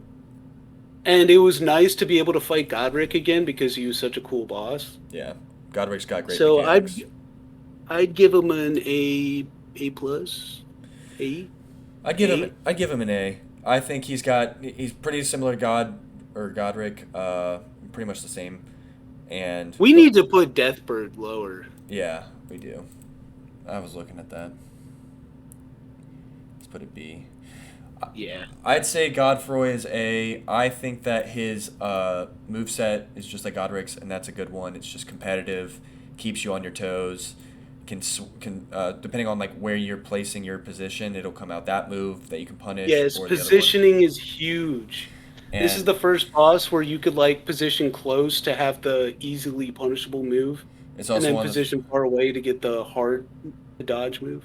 It's also one of the first ones too where you learn to do a lot of jumping attacks because he has these AoE stomps. And this move is insane. Yeah, this I could my not run. dodge this. This shit ended my run a few times. But when I first fought him this playthrough, I was under leveled and I had to come back to him. He was that good. So for good reason though, I would put him where we have him. A, yeah. Godfrey first. We're starting off hard here. Godfrey first, Elden Lord Horolu. SS. SS. This guy is... he is the perfection of the rhythm boss fight where you can get like a dodge hit, go in, hit him, dodge. Everything about him is so good. The fact that he's the first Elden Lord coming back to kick your ass. Yeah, his first phase is so cool, and when he powers up and he gets the stomps that go across the entire arena. And then the second phase, he comes out and he just beats the ever-living shit out of you. Second phase is so cool. And the transition as well. The music, too. Yeah, he's got one of the best music, or one of the best soundtracks in the game. Probably like top 5 for the bosses here. And, I mean, the build-up to him and everything, he's one of the most important characters in the entire game. So he's got that going for him lore-wise. He's just so menacing. He's got the big swings. He's got the Gale, the Nameless King, that dance rhythm boss fight, like you said, where it's just a lot of rolling R1s, and then he can also hit you with these heavy AoE attacks from any range. Yep. He's got multiple phases, too, where it's like when you get him to 60%, he starts to turn up, and then he gets like 50% right before his second phase, and if you don't finish him off, he can go nuts. And yeah, the sub-phases are cool in his fight. I hate this move, though. It's so annoying to time. But, yeah. The only other issue I have with this boss fight is that you can't parry him. You should be able to parry this. Like, at least first phase. His bag is huge. I think it'd be cool to parry his first phase, at least. But, yeah, that'd be cool. But it would kind of trivialize a lot of his danger. Because he would be easily parryable with the moveset that he does. I do like his moveset, though. He's one of the hardest bosses in the game. I think I spent 3 hours. I think I spent a good 3 hours on him this playthrough. Yeah, I spent 2 hours on him, and I realized that I didn't have the right armor or any talisman on. Is he better? And then I beat him the next run. Is he better? Where do you think he places on this SS He's tier? better than Placidusax because... Well, yeah, I agree with that. I have him right here. This is where I think he is. Yeah. Because I think the music still tops with Radagon and the significance, and Radagon I think is still a better one. Yep. All right, Godfrey first, Elden Lord Golden Shade. Ooh. I'd say A plus just because he's a taste of what you're gonna get later on. Really? Maybe mine's controversial then. I have him as SS. SS. No, okay, I'll say S, but I want to say SS to put him to S, basically. All right. I mean, I guess it's fine. I like him more than Deathrite Bird. I like him better than Crucible Knights. I like him better than Beastman. That Elder is true. Briar. That is true. He deserves SS. I mean, I honestly don't know between Commander Nile and I don't know if he's better or worse. I think he's kind of on the same level. They just have a little bit different things going on. Godfrey is so fucking fun for me. Every single playthrough I've had, he has been a struggle in the best ways possible. He's just like Godfrey the First, like that we just talked about, Horolu, but he has no resistances. You can't really inflict him with anything, I don't think. Or maybe I could. Like, I think maybe you could do bleed or something. You just gotta get good. Yeah, this is one of those get good boss fights. He's fuck around and find out, boy. I mean, you're stuck in this room with him. You're not getting out, and you're just doing a lot of roll R1s. He's got such deadly combos that'll one-shot you. You have to AoE a lot of attack or jump a lot of attacks. And it was just a thrilling ride. Like, it's just one of those thrilling ones where you're just stuck to him the entire time for like 4 minutes dancing around him. Yep. S tier for me. Godric the Grafted. SS. What? What do you mean, what? Godric the Grafted? I was gonna say A plus. Or S? Dude, the first time fighting him was... I think first time he was really good. I think it took me, like probably 2 hours and 50 tries first time.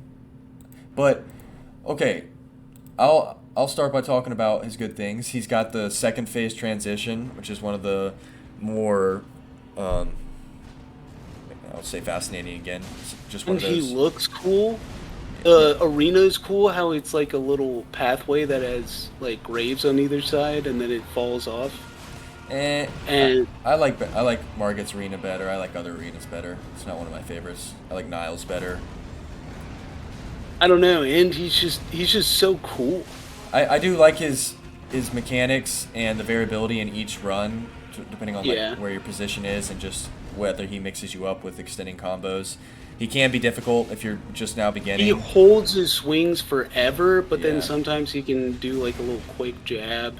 And then he has that one like move where you have to run away, where it's really hard to dodge and kill you. I do like him. I just don't think he's personally an SS. I think Margit's better than him, and I don't want him to be on the same level as Margit. I mean, I'm not going lower than S. Yeah, we'll go S. I can go with S. I was gonna say A plus, but S is fine with me, and he's actually probably higher up. Like, I still like. Well, I've put more time into Godric than Elimer, so. If Elimer just took more time, like he was way more difficult or had more health or something, he could be higher. Yep. And if the weapon he got allowed you to do like charged R2s extend out far. Yeah. Godskin Apostle. So you see him and like this is the guy we used to farm the 94k runes in our co-op playthrough. Dude, remember our fight with him in the co-op playthrough? Oh my god. It was but it was memorable because that was like one of the main bosses we fought the most. We just kept farming him over and over. I like his music too. He's got some of the better music in the game. His location is absolutely sick. Leveling to get there is like an experience and a half. Even though it's like so much health. It's a quiet experience getting to him, but it's a memorable one. You just have to keep like doing parkour. And he's a tough opponent until you get used to him. Like, once you get used to his timings and how he does things, he can be tough. He'll catch you. I fought this guy before the one in Altus Plateau, and this guy is definitely harder than the one in Altus Plateau. Yeah, he's just got more health and he does more damage. Yeah. But he's got a lot of moves, he's got a lot of pokes, and ways to punish you for healing. Quick attacks, and a lot of the attacks you can't tell if they're parryable or not.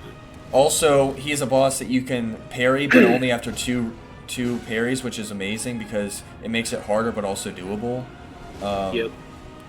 And you can inflict a lot of elements on him too, so you can make the boss fight a lot easier if he's too hard. He drops the God skin, or what's the weapon? A God Slayer Greatsword, which is super cool. Yeah, I would say he's probably A plus. A plus, yeah. At least. And I'd say up here, like kind of above Crucible Knight Celeria, because I've faced him as possible. Maybe above. Wait. Let me order my tiers. I'd say he's actually the best. I put him above Fire Giant. Godric and S, Nile. All right, we're back. Godskin duo. So SS. I'd say SS too. I mean, let's just fucking bat this one in the park, shall we? One of the hardest boss fights in the game. One of the hardest boss fights in the game people talk about. For me, I didn't have the same experience that others did. Maybe they nerfed it, whatever. Maybe I was OP with blood or whatever. You were OP with blood. Yeah, but no, even this third playthrough with the dagger, I beat it within 30 minutes when you got off. The second playthrough, I can't remember how we beat it. I think it cheesed or like it glitched out. Okay, I think people blew this boss fight way out of proportion because if you just aggro one of them, particularly the skinny guy, and you just don't attack the fat guy, he just walks, so you can separate them pretty easily. Yeah. And then you just have to kill the apostle over and over again, and it's actually an easy ass god or boss fight. Yeah. I really liked it. It's like Ornstein and Smoke, even though we never faced it. But And it was really, really difficult up until the point you figured that out. Like, if you fought them both together, both aggroed, both in the second phase, you were just fucked. it is a stressful boss fight. There's not really a lot of moments of reprieve. You're always on your edge because they can ranged hit you. And this fat boy can dough roll you. He can hit you with the spear. Obviously, the apostle has his moves. And this was towards the end of that, like, all-nighter we fought these guys at the end of the all-nighter we pulled in that one weekend. It's definitely one of those that everyone remembers from Elden Ring as like a super difficult one, but even though I don't like 2v1 boss fights, I prefer one-on-ones that have just crazy mechanics and dodges and everything else. And parry. I really like this. I do like this 2v1 because like it's like the demon prince one where it could be stressful and intimidating at the start, but you can learn to master it. And mastering it feels so good. It's like you're never going to get this run first try if you're low level. You'll never win it first try. But if you're okay with dedicating like an hour or two to learning it, it can be satisfying to actually beat it. I agree. That boss fight was really, really good. But I'd throw it at the bottom of Godskin SS. Noble, C tier. I'd say B or A actually. I mean, what's so bad about him? Like most people would have the opposite opinion. I just hate his moveset, dude. I really like Apostle, and I like his moveset. I hate the Noble's moveset, dude. I can never tell when he's gonna hit me. I just like how he's like kind of like that. You have to get past me to proceed, boss. And like for a lot of players, he was tough to get past, just like the Although I got him stuck in an AI loop of permanently slamming the ground, and I cheesed him that way. That was fun. Yeah. That was hilarious. The arena's not bad. It's very red. It's like a nighttime vibe. He does have punishable moves. He does the Black Flame AoE where you can't really attack him for a second. But you can proc him with blood as you see there. So like there's ways to cheese him. You can get behind the pillars when he does his roll. And his spear attacks can be pretty like extreme, but I don't know. I don't think he's nearly as bad as I'd go tier. B. I'd go B actually. I'd go A+, so I'd put him A. Oh. You good with A? He's at the bottom of A. Alright. I have more fun on him than I do frying Dragon Nagila, just putting it out there. And Battle Mage Hughes, by the way. I don't. Okay. Oh well. Rafted Scion. Yeah. When you first fought this guy, he was so goddamn difficult. I was trying to write a script for this, and obviously I ended up going away with that. But, oh my god. When I was writing it, I first thought Beastman was my first boss, and I was like, well, actually, we probably ran into Tree Sentinel first, and I was like, wait, what about Soldier of Godric? I totally forgot about Grafted Scion, because he's so early. Like, you literally just walk out of the church, and I remember it clear as day, first night, walk out of the church, jump off the entire side of the mountain, because I thought that that's how the game worked, and you could hit the bottom, and like there was a secret arena. But then we walked over to the actual boss, and like he's clearly not a intentional boss that you're supposed to beat that early on, but you can if you're good. And I'm also counting the one in the Godric's castle as well. Oh, Stormvale, yeah. Yeah, Stormvale. Yeah, I mean, because these guys have no openings. They literally have no openings. Dude, these guys are insane. I don't understand. These guys are actually insane. I actually had some notes on them, I think. Yeah. Like, most will die when you fight this guy. I don't think I've beaten him on the first run a single time, no matter in the Stormvale Castle or here. And I mean, he's just one of the most aggressive and scary foes at close range. Like if you had that boss that everyone talks about, you know, from DS1, where there's that little room and there's that one boss that just ambushes you in the tiny room. No, I don't know. Well, there's some boss apparently. People are gonna know what I'm talking about. Where like you basically open up this door, and there's this tiny ass little closet room where you go up these stairs, but there's a boss in front of you, and it's like this close knit arena, and it's super fucking difficult to dodge. That's kind of like your worst nightmare if you had grafted Scion in that. He's got these like 7 to 8 hit attack chains that you can't roll out of for the most part. You kind of just got to get out of his way. But I like that. This guy still gives me trouble. Yeah, he's just one of those. this day. He's got those. He's got an AI that is just naturally difficult to deal with. Like no matter what setting he's in, whether he does a lot of damage or not a lot, he will get in your face and get hits off. It's gonna be hard to avoid. But one thing that's so fucking awesome about him is you can parry. And you can? Yeah, and I parried him in my playthrough, my third playthrough, and it was so fucking good. I think I beat him first try or second try. I would say A+ for this guy. I'd say A+ too. I love him. He's super aggressive. And I'd put him above Bloodhound Knight. I'd put him, yeah, and Black Knife too. But also later on, like he's kind of a nuisance. You don't really want to fight them. Yeah, you're like I've dealt with. I'm just remembering the Stormvale and the first boss fight for this guy. Grave Warden Duelist. This guy is pretty much just a reskin of the one who is underneath the Gale Cave. Yeah.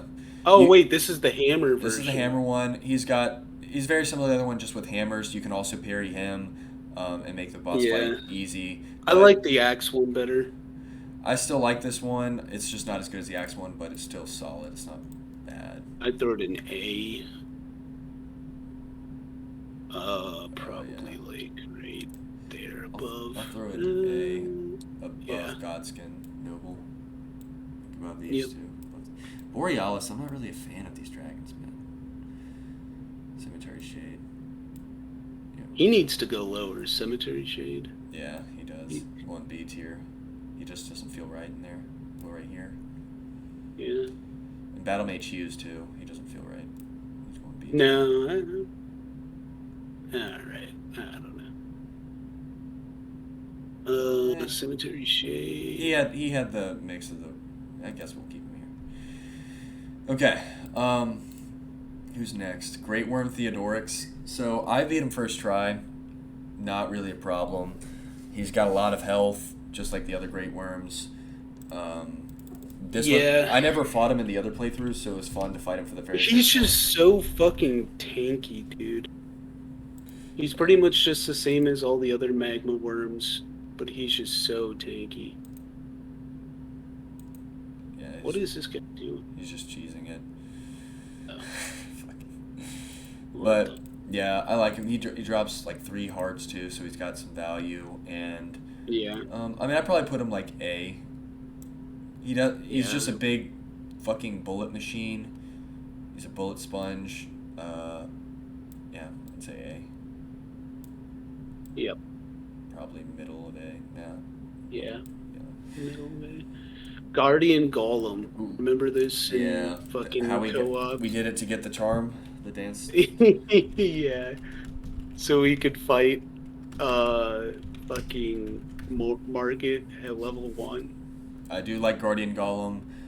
I think he's a solid A. I think you've got to phase him early on, otherwise he's so easy. Like you've got to catch him early levels. That is true. Maybe B. Also, he's got one of the most memorable fucking runs. Remember this cave? This bullshit ass cave? Yep. Fuck this. When you were in co-op, you didn't have the State America, so you had to run the entire way till you got to this point, and then you did these jumps. Oh, you could just jump off there? Yep. Oh, didn't even know God. that. We kept suiciding off the other pillars, and like the birds would poke us, and it was just so fucking difficult to get to the boss fight. But then when you fight him, you know, I like the area. He's pretty easy, honestly. Yeah. I'd throw him in B. I like the area though. He's just a normal golem. He doesn't have any other different movesets. You can stagger him and repost. He does give you a good item though. He does give you a good item, and he can be kind of scary if you're lower level and he can one-shot you. But I'd say he's just B. yeah, I got him B. I'll put him above Deathbird. Kindred of Rot, C tier. They're just a normal enemy, but put as a in out for some reason. So. Oh, I hate Kindred of Rot. I'd put in D tier. Fuck them. D tier. I'm fine with that. That Leonine Misbegotten. This guy, dude. What is it called? What's the castle? Dude, when he does this move right here, these little like arrow webs that come at you, they're so fucking annoying. Yep. And he just doesn't. He's just not a good boss design. Like he doesn't really look cool or have anything going for him. Yeah. So okay, Leonine Misbegotten. This is the one in Castle yeah. Morn. Castle Morn. Castle Morn was such a cool. I'd say S.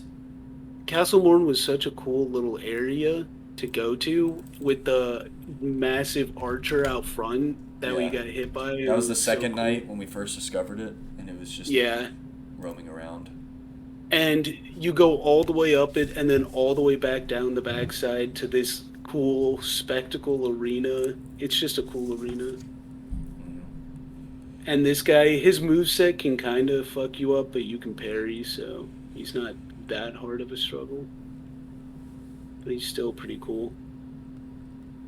He also drops a grafted greatsword, which is which is what I used in my first playthrough with the Guts greatsword dual wielding. Look at this guy using barricade shield and just making him bounce off every time. I would honestly put him as an S tier because he's like the Red Wolf of the Red Wolf of Radagon, where in the Malakath fights, where it's sponge versus sponge. But I kind of love that. Sometimes there are boss fights that I want to last for 2 or 3 hours, and I'm okay with learning them. But there's also boss fights like this one, like who else could I can't think of any for right now. But like these sponge versus sponge, where Radagon's not sponge, Red Wolf. Yeah, Radagon, where it's just like you both do a fuck ton of damage and you can one shot each other. And so the fight's over in like 60 seconds. It's not drawn out for 5 minutes. There's a lot of technical quick moves you have to dodge. Unless you're this guy who's just fucking reflecting him with barricade shield. But you can parry him, which is fantastic. I love parrying. Yeah. Always a good thing if you could do that to a boss. He's super aggressive. He can get in your face, punish you for healing. He's early on in the game too, so if you're not good at the game or it's new to you, he can be very difficult.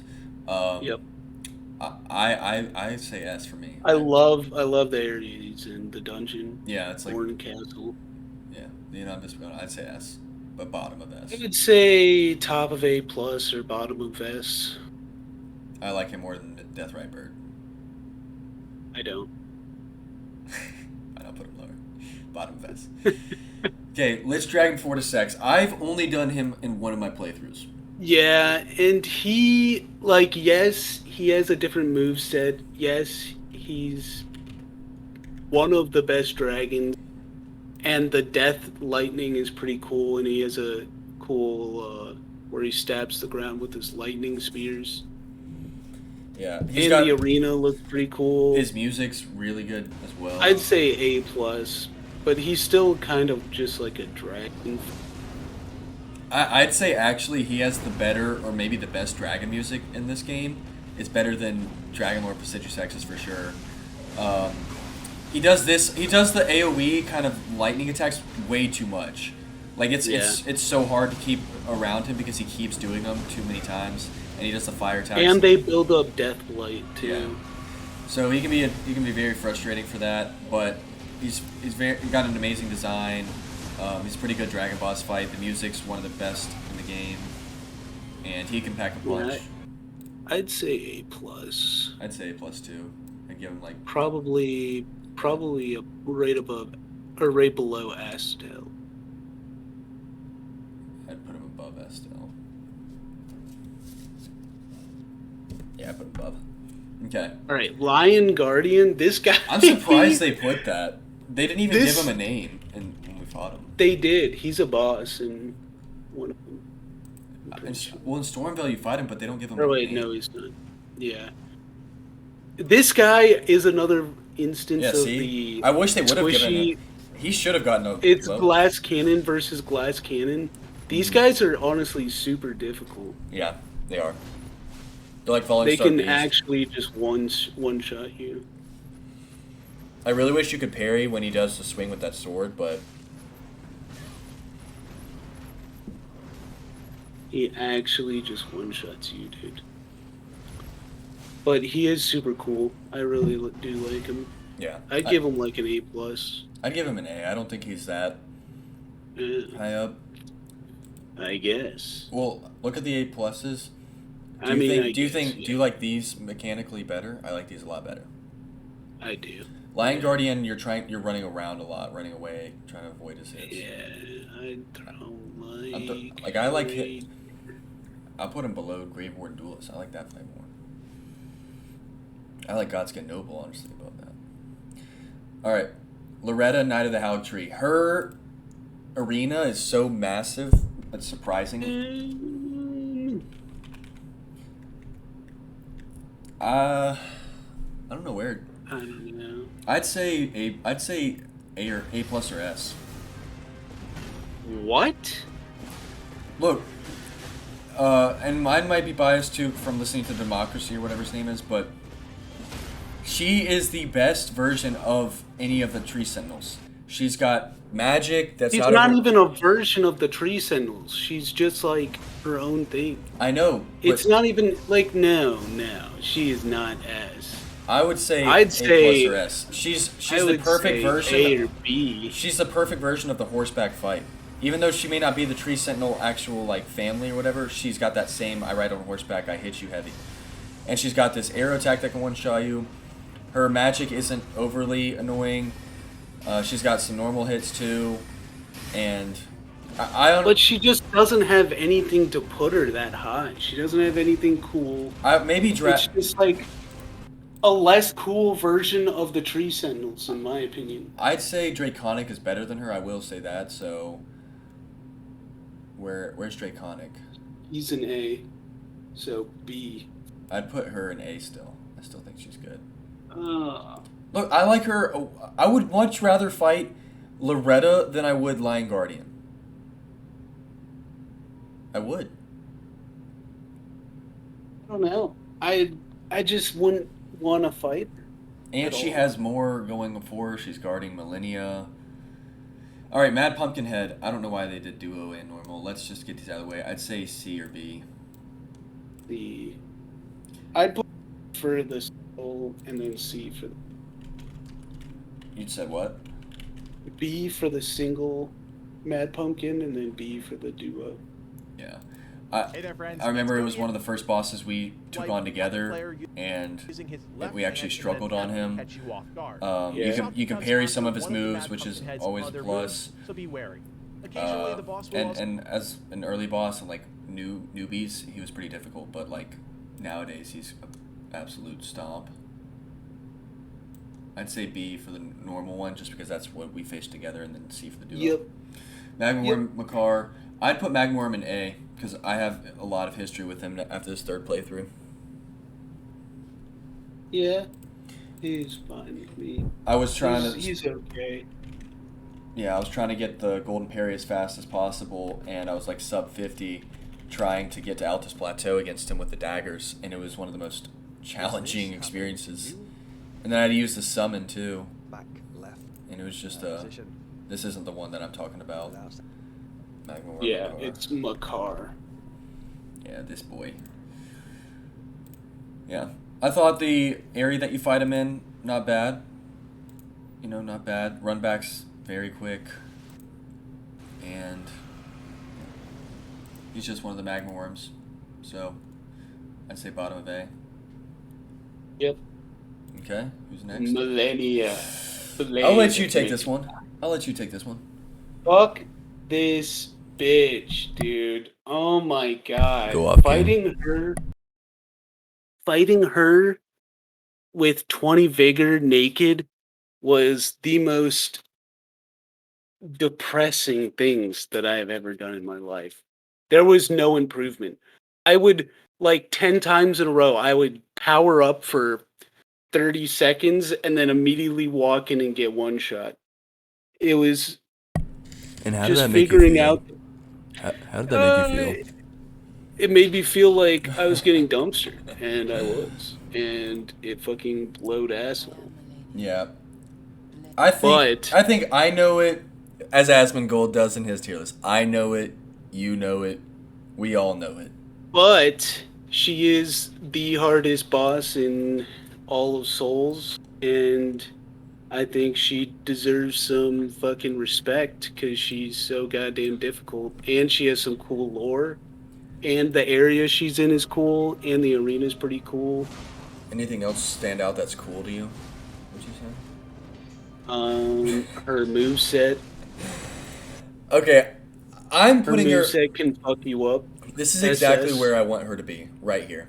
I still like the music, the hype of the Radagon fight, and just mastering it is more satisfying to me. I just love it so much more.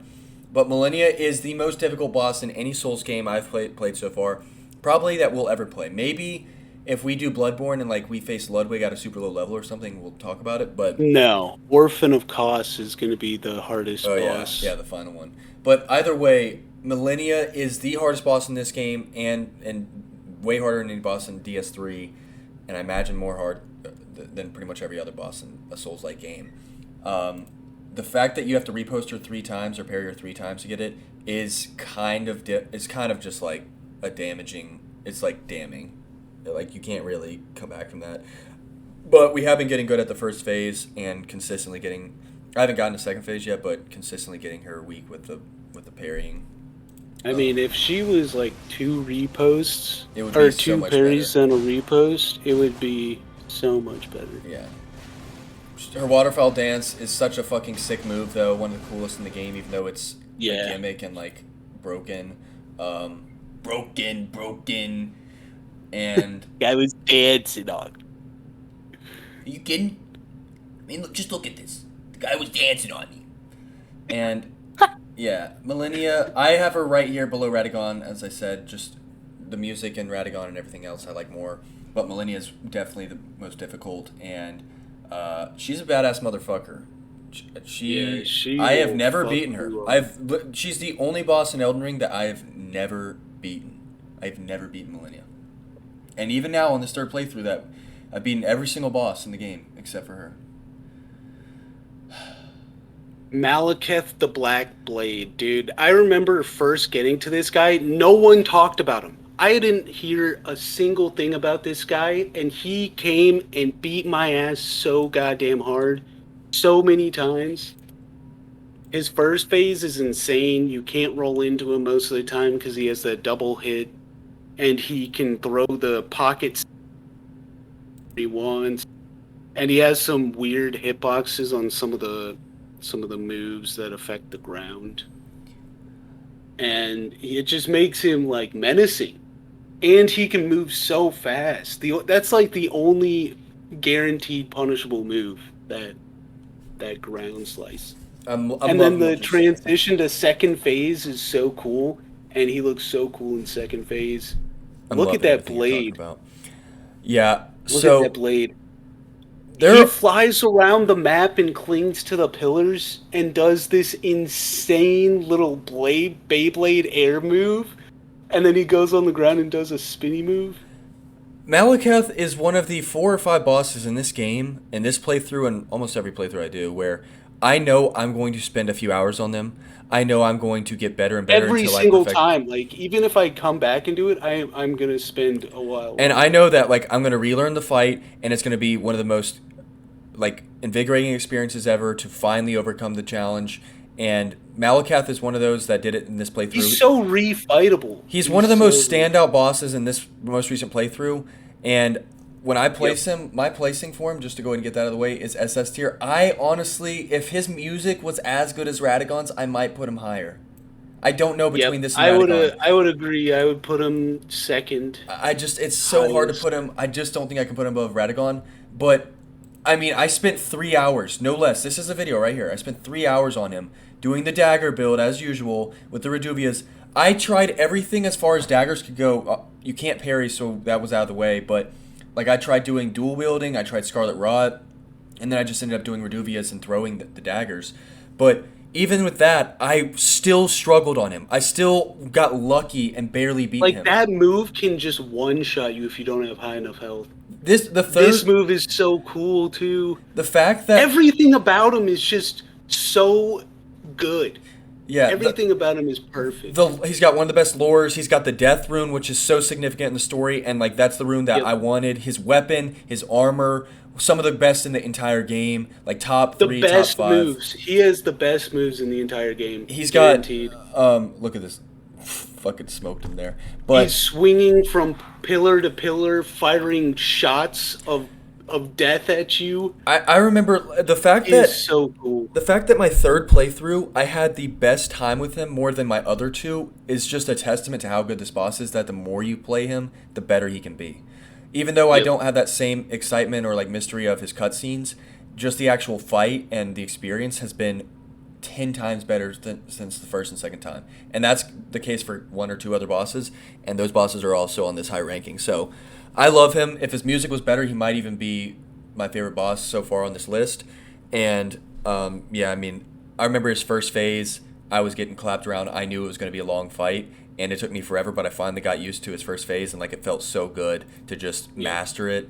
And then his second phase, like it was like And it's perfect because he doesn't have that much health. Like he's not supposed to. yeah, his first phase seems So- like he does, and he kind of does, and certain builds like he. Well, can be- that's because you had the daggers. Yeah, which When I made- faced him, he didn't have that much health, which was so much better. it made the than- fight so difficult because of that, but I loved it since I got to learn a lot from it. And that first phase, it was just, I remember you would spend 2 or 3 minutes doing good rolls and dodges, playing perfectly, and then you get to second phase and die within 15 seconds. And I did that Yep. for like 2 hours straight.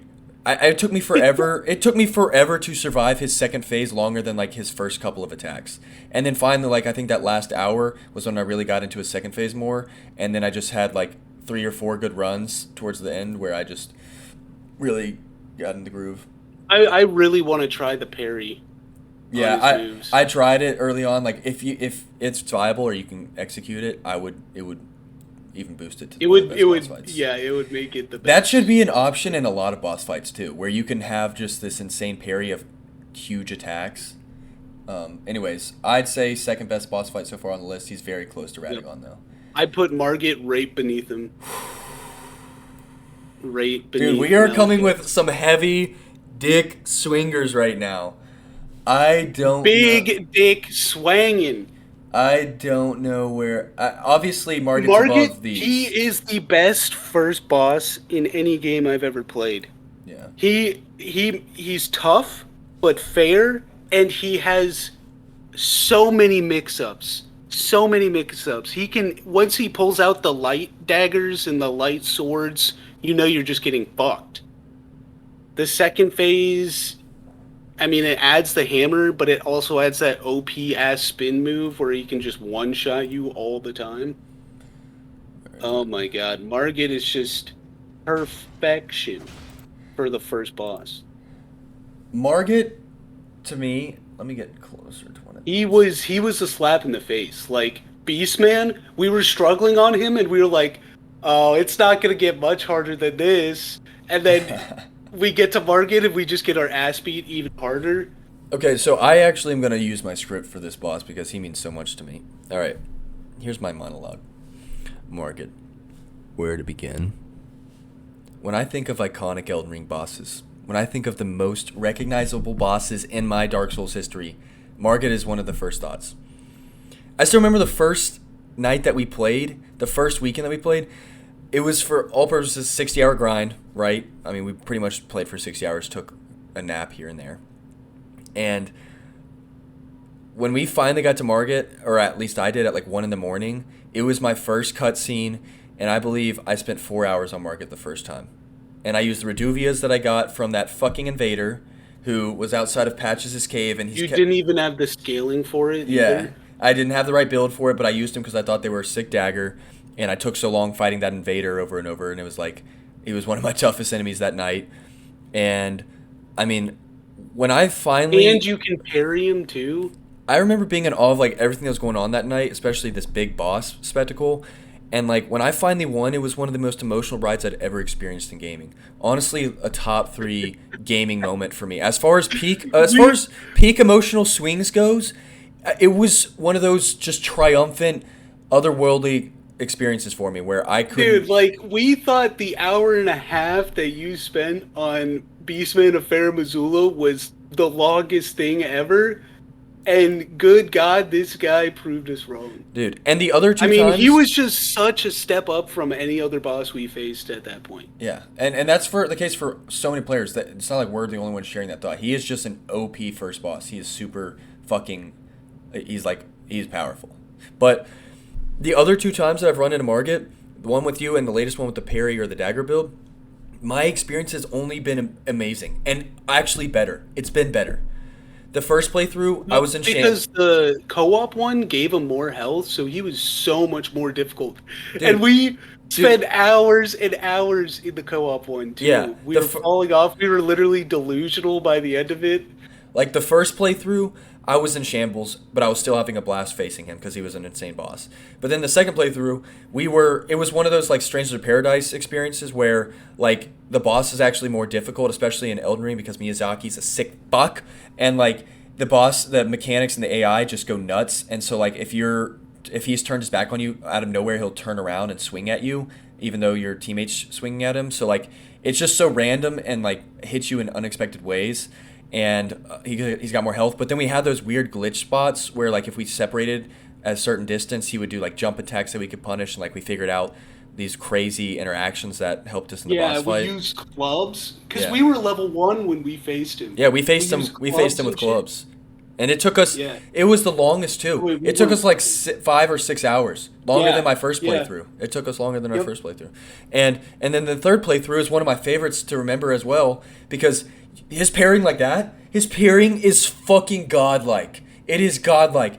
Probably, if I'll have to think of other bosses, but so far on the list, he is my favorite boss to parry in Elden Ring. So far, are the ones we've talked about. It's just like, it's unbelievable. All it takes is 2, which is the perfect balance. He has so many different startups that you can easily parry, and then he follows them up. So like you can do back to backs. I remember on this playthrough, this run, I parried him like back to back on his first phase, perfectly in like a couple of runs, and it's just ultra satisfying. I mean, he's one of my favorite bosses. I think he goes. I think I have to put him above Malekith. I think I do. I don't know. Malekith is just way more difficult. I'd say Malekith actually. I'd say it. Because nowadays, like if I face Margit, especially with parrying, I think I can beat him.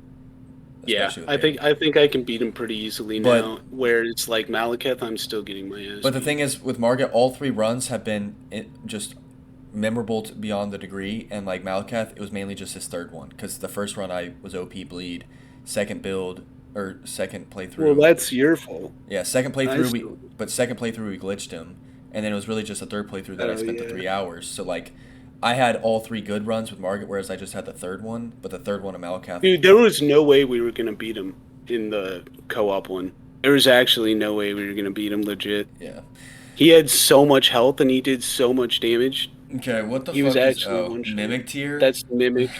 Yeah. All right. Mimic, I mean, tier. It's interesting. Hey. One of the coolest concepts you could create for a boss. Definitely innovative. Yeah. I'd say A+ for that, for the fact that like it's just unique. You don't see that in any game. I also like the different ways that you can like cheese it or make it super difficult. So like you can go in naked and then put your armor back on. You can test out a bunch of different builds, and like, I mean, depending on your build and everything, the Mimic can kind of slap you a little bit. Like he can do a little bit of some bitch work on you, and yeah, you gotta. I remember when I first played him, like I didn't beat him first try. It took me a few tries, but he's got some stings, so I'd put him A+. I like him. Yeah. Okay, Miranda the Blighted Bloom. She was right outside the Pumpkinhead, right? I'd say C or D. Yep. It's just a flower, and it literally. This is the one in the boss. I think it's an Altus Plateau. Yeah, It's just like, I mean, I'd put C. I was thinking the same, C or D. I would never fight this boss again. D. I'm throwing her in D. I'm Yeah. fucking doing it.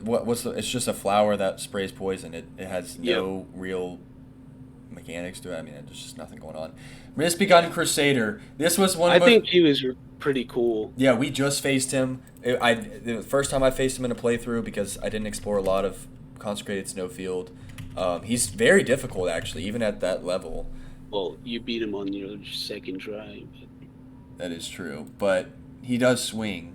He's got the Golden Order Greatsword, and it's got that insane cool effect with the ring. And he's just like the other Misbegotten Warrior. It's just he hits hard, and he's also got the weapon effect, so he's a little bit more difficult. And I would put him in A or A plus. I'd say A or A plus. You can stagger him too, or parry. Yeah. Let's go A plus, just because we got Leonon Misbegotten and 8S. All right. We see him again, but he's still a good recurrence. Yeah, I'd throw him like. This one I would say S actually. I would put Misbegotten Warrior and Crucible Knight in S. This guy.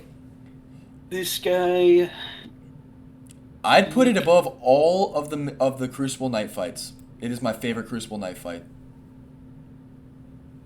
What? No. I have the most time on this one, with all the Crucible Knights and Crusade and Misbegotten Warrior fights. Most time on this one. I spent probably an hour and a half my first playthrough.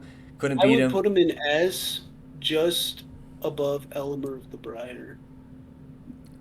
Well, that would be still the best Crucible Knight fight for me. Well, I had the Crucible Knights way up here. Oh.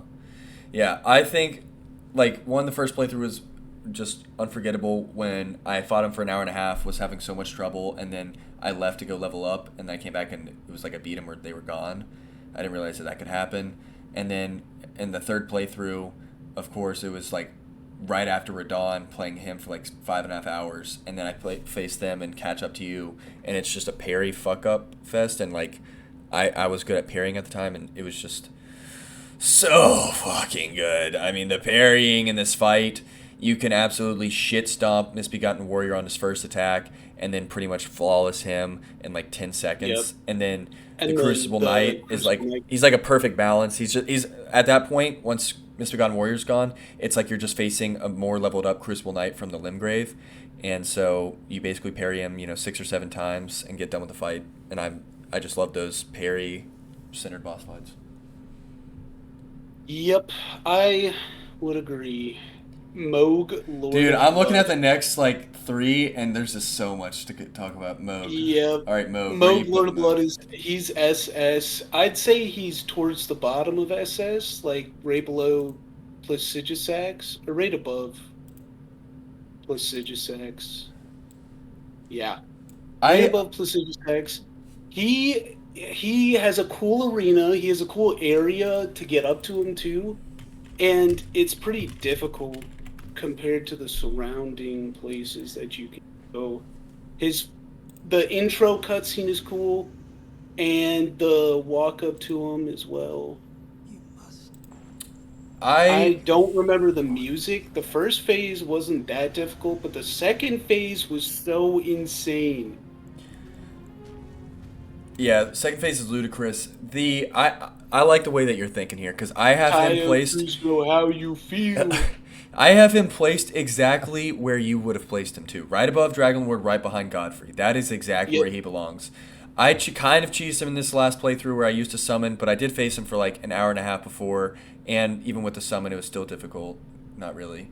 First playthrough, I remember I built him, and I think it was like just a battle of the Brawn, and I finally beat him. And the second playthrough, we cheesed it, I remember, because he was so insane. Yeah.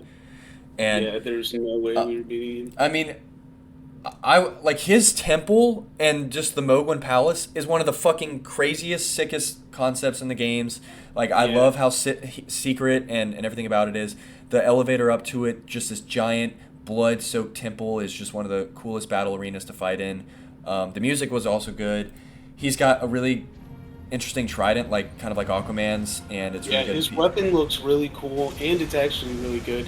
All of the blood explosion incantations, I think they look so cool. I really want to Yeah. use like blood incantations. I agree, and like what makes him so difficult at times is just the delays in his attacks. He'll do a lot of delayed swings, and Well, that'll the catch you. delays in his attacks and the second phase, everywhere is just blood fire. Yep. You're just getting bleed built, staggered and shit, and you actually need the cracked crystal tier. If you don't know about the cracked crystal tier, this boss fight's impossible, probably. Yep. You'd have to burn 3 flasks right here. And he heals so much back up. Yeah. And in that second phase, for some reason, I think it's because you said he doesn't take blood or something, but he's so tanky. Resistant to blood. Yeah. He's Because what happened is I was actually fine with his first phase. I would get him to second phase pretty easily. And then that second phase, I would last for like 60 seconds, 2 minutes, and I would have done 10% of his health. And I was like, this is actually, that's why I used to summon, because I was like, I can't get him past, 30%. But yeah, and the lore with him in stealing Mikola's rune and stuff, great rune. I do think he's actually one of the hardest bosses in the game, though. Like, he's right up there with kind of Malakath and Millennia as just like, insanely difficult. Moog the Omen. All right. I fucking love this guy, dude. I never faced him in any playthrough. I didn't really care too much about the lore or getting to the Frenzied Flame ending. I didn't even really know about it until I got more interested in this third one.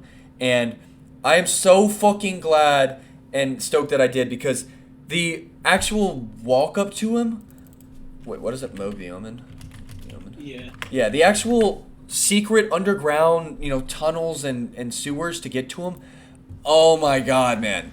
That was one of the only times that I enjoyed running around areas. Like, just discovering where it was and how secret and deep it went. Like, you just kept going down and down like the Geismorborn fight.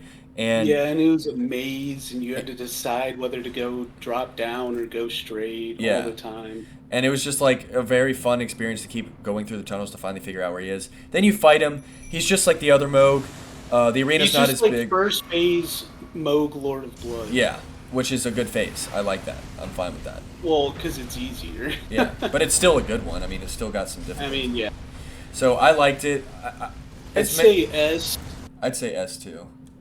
I'm a big fan of getting all the way down there. It was just, it reminded me of like Atlantis, like an underwater dark temple, and that was... And the Frenzied Flame area with the parkour and all the dead bodies littering the area is cool too. Yeah, I'm a huge fan. And I'm actually going to put it like above these, like that. Okay, Morgott. Oh my lord. Oh my This God. guy is good. God, is he SS? I feel like this is the first one where he's he's the border SS. between S and SS. No, he's SS. He's one of my favorites. He's literally, for me, he is right here. Wow. He's right behind Margit. I mean, dude, maybe SS, but I'm throwing him at the bottom of SS. I don't even know where to begin. But the second playthrough, we'll get that out of the way. We know we cheesed him. He was so fucking challenging that we eventually just cheesed him. First playthrough, I was over leveled, but he was still tough, and I think I summoned you, and you had the blood build. Yeah. Yeah. Yeah. So this is when I changed my dual katanas to bleed build because I heard it was good. And I literally insta-killed them in my world, and then went to your world and insta-killed them again. yeah, Morgott. It was so fucking OP. Dude, oh my god, man. Morgott is he's just like Malakath. My encounter with Morgott in the third playthrough is just like Malakath, where first and second playthrough were not even anything to talk about. Both times I faced Malakath and Morgott in the first playthrough, I was bleed build OP. Second playthrough, we cheesed him. It was only the third playthrough that I actually sat down and fucking wrestled with him. And he was just like Malakath, where he took me at least 3 hours. Like, I'm pretty sure my video's over 3 hours. He does have, like, pretty variable moveset, and it's hard to tell when the swing that he's going to do comes out. The ones that take a while. I'm a huge fan. Yeah, that's what I'm saying. He's just like Margit, but he's just more difficult than Margit. He's like the next stage of Margit. And he's like that the entire... That is true, but he doesn't have, like, the importance to me as Margit does. The same importance, like the best first boss. You can't really say that about him. I do agree he with is that. cool. Like, and when I first did And the his playthrough, moveset did get improved between this and Margit. like when I first played him, I thought this was Margit again. I was confused on everything. I didn't understand, and He is Margit. yeah, but even and that does work against him where you have seen Margit before. You have seen this kind of similar moveset, but I don't care It is because improved. But I don't care because Margit's moveset is so fucking good anyways that I'm okay with that. I'm okay with the boss with another moveset. And they added to it, they have the second phase where he rains the weapons down, just like Gilgamesh. And he's pretty much like with the holy weapons, interchanging between I want to say Gilgamesh. Yeah. This guy every time. From spites from Fate Zero. From Fate Zero. No, this guy's clinically insane though. When I fought him, it was just like Malakath where I didn't know if I was gonna beat him. I kept fighting him thinking like I'm only getting worse or I'm still stuck on the same parts. His moves and like everything about him, he's a weapon of mass destruction and I was so ecstatic when I beat him. It was one of my most reluctant phases. I don't know. If he had more health, I think he'd be a lot more menacing, but he just did not have a lot of health every time I faced him. My S tier looks perfect the way I have it ranked, and even even my mine S looks tier. more perfect. Mine is Okay, Necromancer Garrus. I mean, what, C or D? I mean, C, yeah. Yeah, C. He does have some cool lore behind him. He's the one who killed his family and turned their skulls into a flail to get them to fight by his side again. I didn't know that. I still don't give a fuck. He was right next to what's that guy who disappeared? Yeah, Black and Knight. this cave was cool. Yeah, this was a packed cave. It had a lot going on, a lot of boss fights, and I mean, I definitely didn't beat him first try. Like he's kind of like off near where he'll smoke you if he gets a clean shot. But yeah, those skulls do so much damage. But also he's just a like mini boss in a cave, and he's a necromancer. So I'd put him so B. Yeah, put him B. Okay, Knights Cavalry Duo. Oh my god, this is the one in Consecrated Snowfield. Lick Taint. I'd say C. I'm not a fan of the Knights Cavalry. I never fought them, so... You can cheese the one in Caelid, which I did early on in my third playthrough for Souls, but the Knights Duo is the Knights just... Cavalry bosses, the attack... I'm just not a fan. I'd say C. Alright, I'm fine with that. Same thing with this one. This one you can cheese. It does drop the Bloodhound Step, which is one of the most iconic items in the game, and I use it in a lot of the playthroughs. But I think they're above all these generic Crystallians. I do, actually, yeah. But I like the Tree Sentinel fight more than the Knights Cavalry fights. I think Knights Cavalry is a little bit more difficult. They run too much. Yeah. Nox Swordstress and Nox Priestess. Every time I've fought these guys, I've one-shot them because I've been higher level. Yeah, same.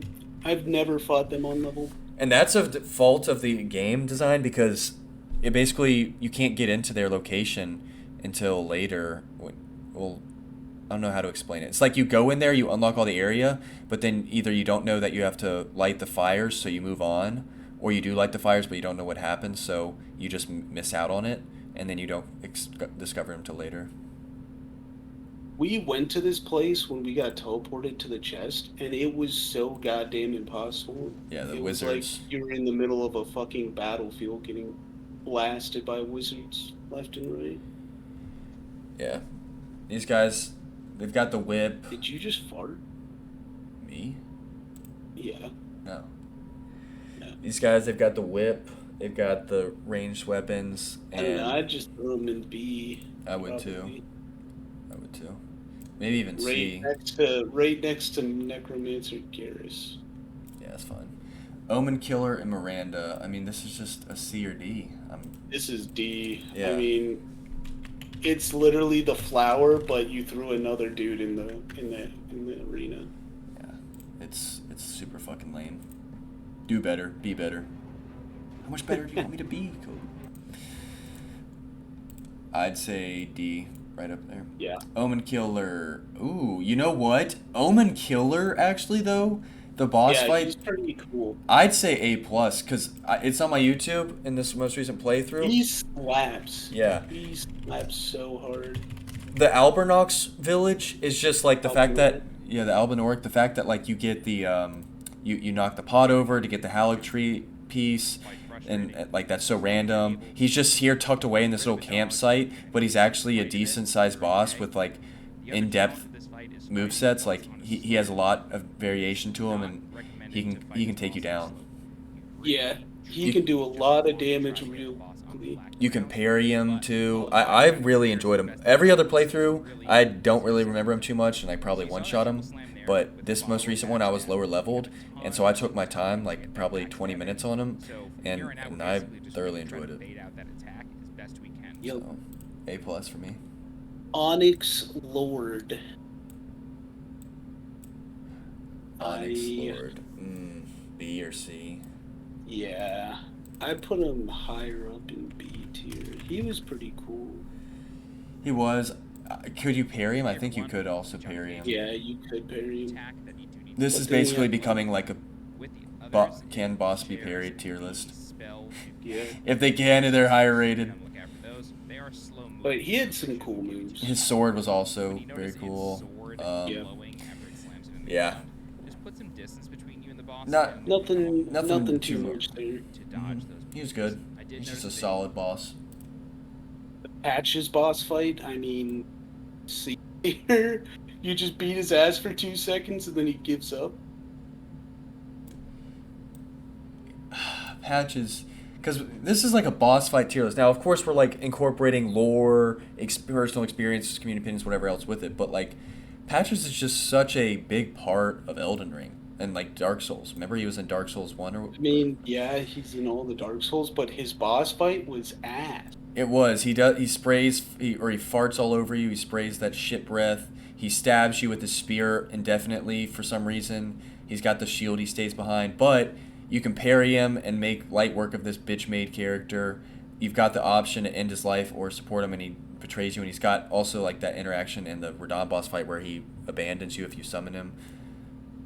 I'd say B or A. As an actual boss fight, it's probably C. B.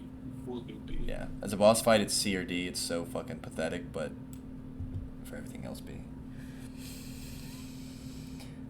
Perfumer Trisha and Misbegotten Warrior. I don't even remember this one. I mean, it's just another generic dungeon boss.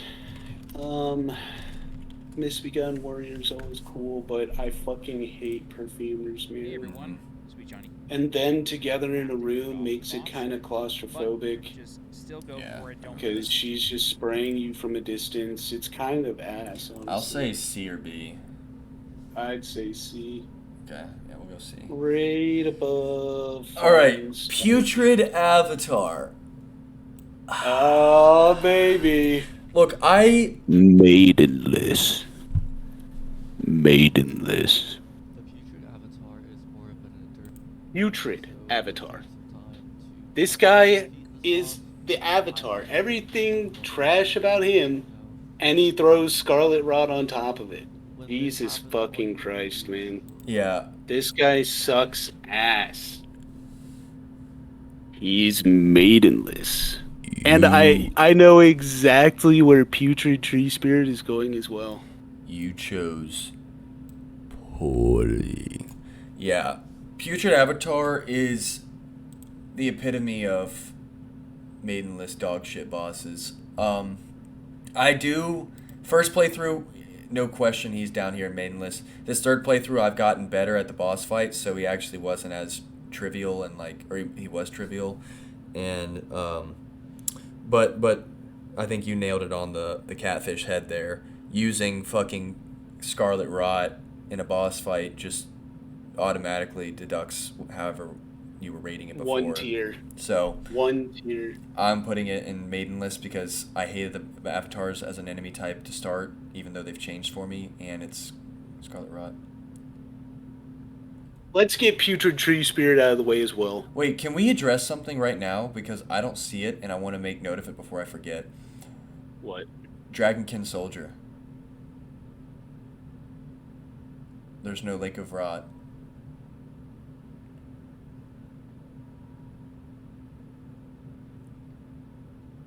Let's put the one from Sofrio Rivermain back in here and just count him as that. Yeah, Dragonkin. We'll talk about him next then. But just before, okay, so it was before in A tier is the one that was in Sophia River, the very beginning one, or the easiest one. It was an A. Yeah. Put it right here. Okay, so All right, Putrid Tree. Putrid Tree Spirit, Putrid Silrillion or whatever. All these three maidenless. I don't think we need to waste a lot of time on them. They're absolute pussies. Fucking suck my nuts. I would rather gargle salt water for 12 hours in the middle of the Atlantic Ocean and play these guys. Okay. And then the final Putrid Grave Warden is actually I like the Grave Warden bosses. He just I think has he's rot. B. He's probably the worst. He's the most difficult. Like he hits the hardest and he's the highest scaled, but he does Scarlet Rot, which is a negative. So he's the weakest of the Grave Wardens. Yeah, let's do A. Yeah, we'll do A. Do him like behind. Okay. Okay. Dragonkin Soldier. So we're gonna take him out from A from the Sophia one, and I'm putting him in SS. And this is bottom of SS. I'm putting him in bottom of SS. Are you using your thing? Because I am not putting it. Let me see what else would be a challenge here.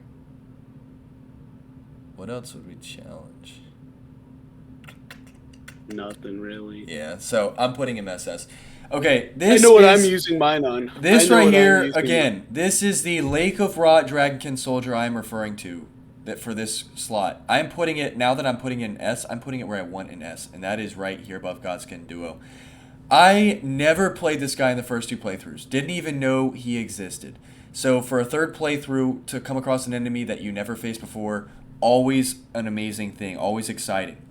Keeps the game fresh. But on top of that, the experience of fighting this guy. Oh my fucking word. Where do we begin? My word. Oh my word. Oh my word, dude. I've talked too much about God today. This guy is...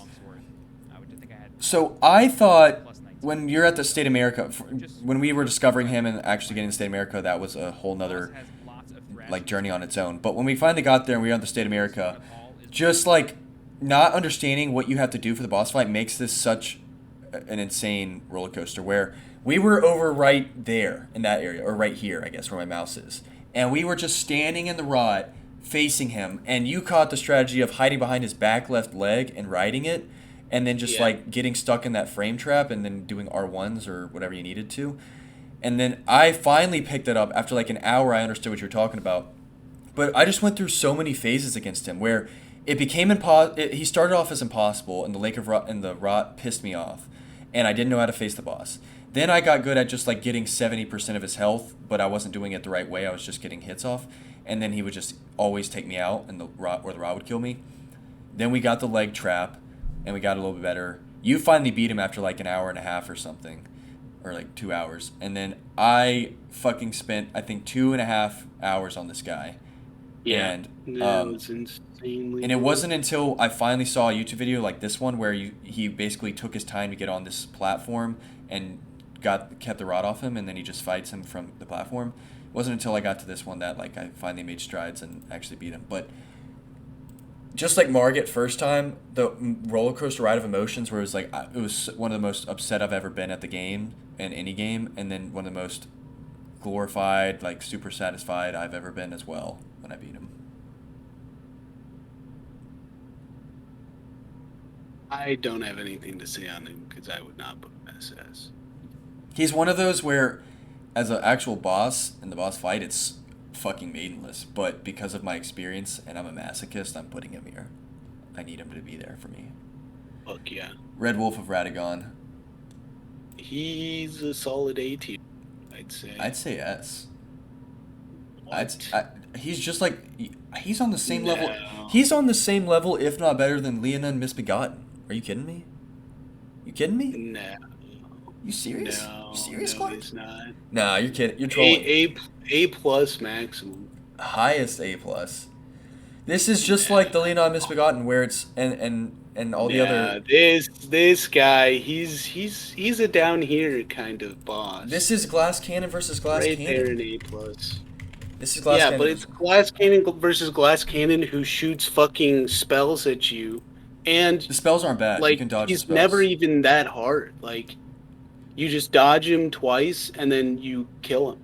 Yeah, but for a first time, he can be. He does not deserve S. He definitely does not deserve S. He barely deserves A plus. No, I think maybe the argument for not S because he's not like one of the biggest grand bosses, but I still think for There's no way I would ever put this boss. he's just a very, very intense like glass cannon boss where he does a shit ton of damage. He can do the sword swipe attack, or he can mix you up with magic or his barks, and yeah, you do a lot of damage that to him. shit and like some of his That's easily hitboxes are punishable. whack. I mean, it's just Like, and he's just so easy. He's just so easy. Like, he would be dead in 2 seconds. well, I struggled on him in first playthrough, and I feel like a lot of people probably struggled on him because I he mean, can be I so, struggled on him for like especially a little magic. bit, but like not for long. there's a community of magic players too, and people who used summons and all that. So I'm sure he gave some challenge to people. But I would say for me he was an S tier boss, but I'll put him top of A plus. All right, Red Wolf of the Champion. I don't even know what that is. I don't know what this is either. We should have put a haven't played, but I guess we thought we played them all. I know. Gelmer's Hero's Grave. I feel like I've been here before and faced him then, because I've been to Gelmer's Grave. I mean, I've been to Gilmir's grave, but I have not been down here. Wow, he actually What just. the hell? Have I faced him? I think I faced him. Looks very similar to the one in Rea Lucaria. Yeah. But obviously not like supposed to be. But now he can go where he deserves. I'd and say that's B. E. Yeah, I'll go B. That's Yep. okay. But he's on the high this B. is where he belongs. He's higher B. Okay, Regal Ancestral Spirit, the better version, the stronger version. I Would so say A. in this third playthrough, it took me about one try, maybe 2 or 3 against Ancestor Spirit. It took me 10 or so in this one, mainly to like that. It was like the last 20% when he did the cartwheel When he move. healed, no, he was just out healing your damage because your damage was. Oh so yeah, bad. that too. I still think the music's great. The setting and all that works, but Dude, the Red Wolf of the Champion gives you the Bloodhound Knight flow summon. oh. It's really good. Yeah, I like Regal a lot.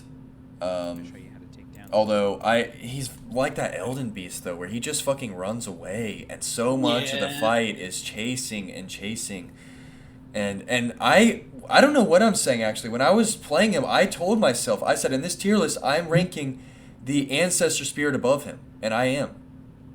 Ancestor Spirit's better than him. Mm-hmm. Nah. I'm keeping Regal above. Mm-hmm. I'm doing that. That is what it is. All right. Next, Renala. Renalo, Maidenless. I'm okay with that, honestly. Fucking Maidenless. We'll stir some controversy. We'll piss some people off. I don't like Renala. The setting in the first phase, abominable. The worst part of a boss I have ever played ever. And the second phase, the only thing cool about it is the scenery. Everything else, she spawns summons, and it's always something annoying like a fucking giant, dragon, or bloodhound knight, or wolves. And she does like one-shot magic moves that are bullshit, and she doesn't even have that much health. But it still takes a while because you have to run up to her and she runs away every time she gets hit. Everything about her sucks ass. The run back to her sucks ass as well. It takes like 10 minutes just to fight her once. And if you don't beat her, then it's like you want to shoot yourself in the face. Yeah, I pretty much echo and regurgitate everything you said. She's got that run back that doesn't have a State of America when it should. Co-op or solo, you have to make that run back, and it is one of the worst in the entire game. She's the worst Great Rune boss fight, or like one of the great enemy boss fights, like the worst of them She all. is obviously. the worst Yeah, great she is. remembrance. She is, because obviously she's at Maidenless. But yeah, first phase shouldn't even be a first phase. the fact that that's one of the main bosses in the game, and that's the first phase It's actually it's a disappointing. joke. It's a disappointment. All you do is stack around and find the girls with the books, and it's just like so boring and just useless. And then the second phase, the moon setting is very, very cool, but outside of that, her summoning shit and just spraying you with magic is gets old fast game. Yep. And the music, there's not really good music if there is at all. Roundtable Knight Vike, he's the one who invades us in the roundtable, right? Yeah. No, he's the one who invades you in Mountaintops of the Giants. Or no, he's the one at the church as well. He invades you twice at the church. Oh yeah, he's an Evergale fight. Mountaintop of the Giants. Yeah. I liked his weapon, but outside of that, I've kind of I mean, he's forgettable. pretty much just like, yeah, I'd say B or C. B. Where did I even put him? Oh. Yeah, we'll put him B, bottom of B, whatever. Royal Knight Loretta. This is the one in the Carrier Manor. She's pretty cool. I'd say A. I'd say A. Right next. Yeah, right next to you. Yep. Royal Revenant. What? What is that? This is the hardest, just normal dungeon, like common dungeon boss I've ever faced, dude. This guy can insta-kill you when you are levels above where you're supposed to be. Oh my god, this guy sucks so much. And he does poison, and he teleports. He is just insane. Yeah, he's so difficult for no reason. He's like Grafted Scion. Don't get in a locked room with this guy. He will fuck you up. Like, look at this. And he just sprays poison at you. Oh my god. And this isn't even one of those fun ones because there's just no method to the madness. Like look! You're just supposed to hold a barricade up in front of you. That's insane. I don't even know if I faced him in this playthrough, and if I faced him at a low level, he'd be one of the hardest bosses. Yeah. He's insanely difficult. I'd say B. Honestly. Yeah. If I low-key, like, the masochist in me, like the guy who wants to get bent over a barrel in me, I want to fight him low level and struggle on him for like 6 hours and put him in SS, but we'll settle with B. Alright. Rune Bear, Maidenless. Rune Bear, I would throw in A. What? Yeah. Dude, this guy was so difficult. He was so difficult. Yeah, but not in a good way. He's just he was. He's just like Falling Star. He's just like Falling Star Beast, and the fact that like it's the charges with the big body. Yeah, but he doesn't have those jank ass hitboxes. Yeah, he does. I think he does. I mean, they linger for a little bit, but that's it. It's not that bad. And he's so difficult. Besides I that, struggled with this guy. I guess I'm okay with putting him A, but like I don't even think he should be A. Like I mean, I'd put him if you want to get fucked up early, you go fight Rune Bear. Dude, I'm putting him like. You want me to put him above? I guess I would put him above most of this, but I wouldn't put him above Adon. Adon would be A over that guy. Oh well. I would definitely put him above Adon. I'll just leave it as that. Sanguine Noble. I don't know. Not really. No real opinions on this guy. Yeah, not really. It is what it is. He's got blood loss, or he's got the blood. He's got the pierce. Does he drop the Bloody Hellas too? So he does drop one of those. Yeah. He does drop a very cool weapon. And the boss fight could be hard, I guess, if you're low level and the blood procs you and all that stuff. But I would say B or C. I would say B. Okay. Scaly Misbegotten, just another Misbegotten, one of the weaker ones. Yeah, I would say C. Yeah, I'm okay with C, like higher. Well, he's just like a common dungeon boss. Yep. Sir Gideon Ofnir. All right, finally we're back to some real Maidenless. Let's talk about it. This guy is Maidenless. The lowest tier of them all. He was our opponent, and he got fucked up! Go ahead, Aiden. Jesus. He is the worst magic user in the entire game because he uses so much magic. it all one-shots you. The fucking shit that he puts on himself, the little bubble that cracks and does damage when you do damage to him, actual bullshit. It's actual bullshit. Fuck this guy. But if you catch him the first time talking, you can actually just one-shot him. If you catch him while he's talking when you go in the boss fight the first time, you can just one-shot him. Yeah. Gideon is, I mean... He's a little bitch. His run, so when you're playing single And player, the run back yeah, in the co-op was so bad. in single player, you don't even think about the run back, but he's one of those in the co-op playthroughs where for some reason there's no State America and the run back is actually, I think that's the worst run back in the game if you play co-op. Yeah. Like, if you're playing co-op, the worst run back in the game is that. And it just all provided for a more miserable experience. We really were suffering while we played it, but suffering to the point where it was like delusional laughter at like. Look at how little damage we are doing to him. But it was like We have him getting in a the quarter, corner. bitch. Yeah, but it was one of these guys where like we just kept we were just suffering the entire time, but laughing at the pain of an experience we were going through. And he had the bubble that would one-shot you if you got close, and you just kept getting caught by it. You got hit by the death mark, and then all of his magic barrage just could one-shot you. And we struggled on him. He was so fucking tough. I didn't even know how we were Look at me beating his ass. What are you doing? Get in there. I'm pretty sure I was popping flasks. But either way, he's got the Halo rings that come back too. I mean, he is just a tough fucking boss. But yeah. But you can one. And I figured out too, I think in my most recent playthrough, you can hide behind these pillars right here and stay away from his projectiles.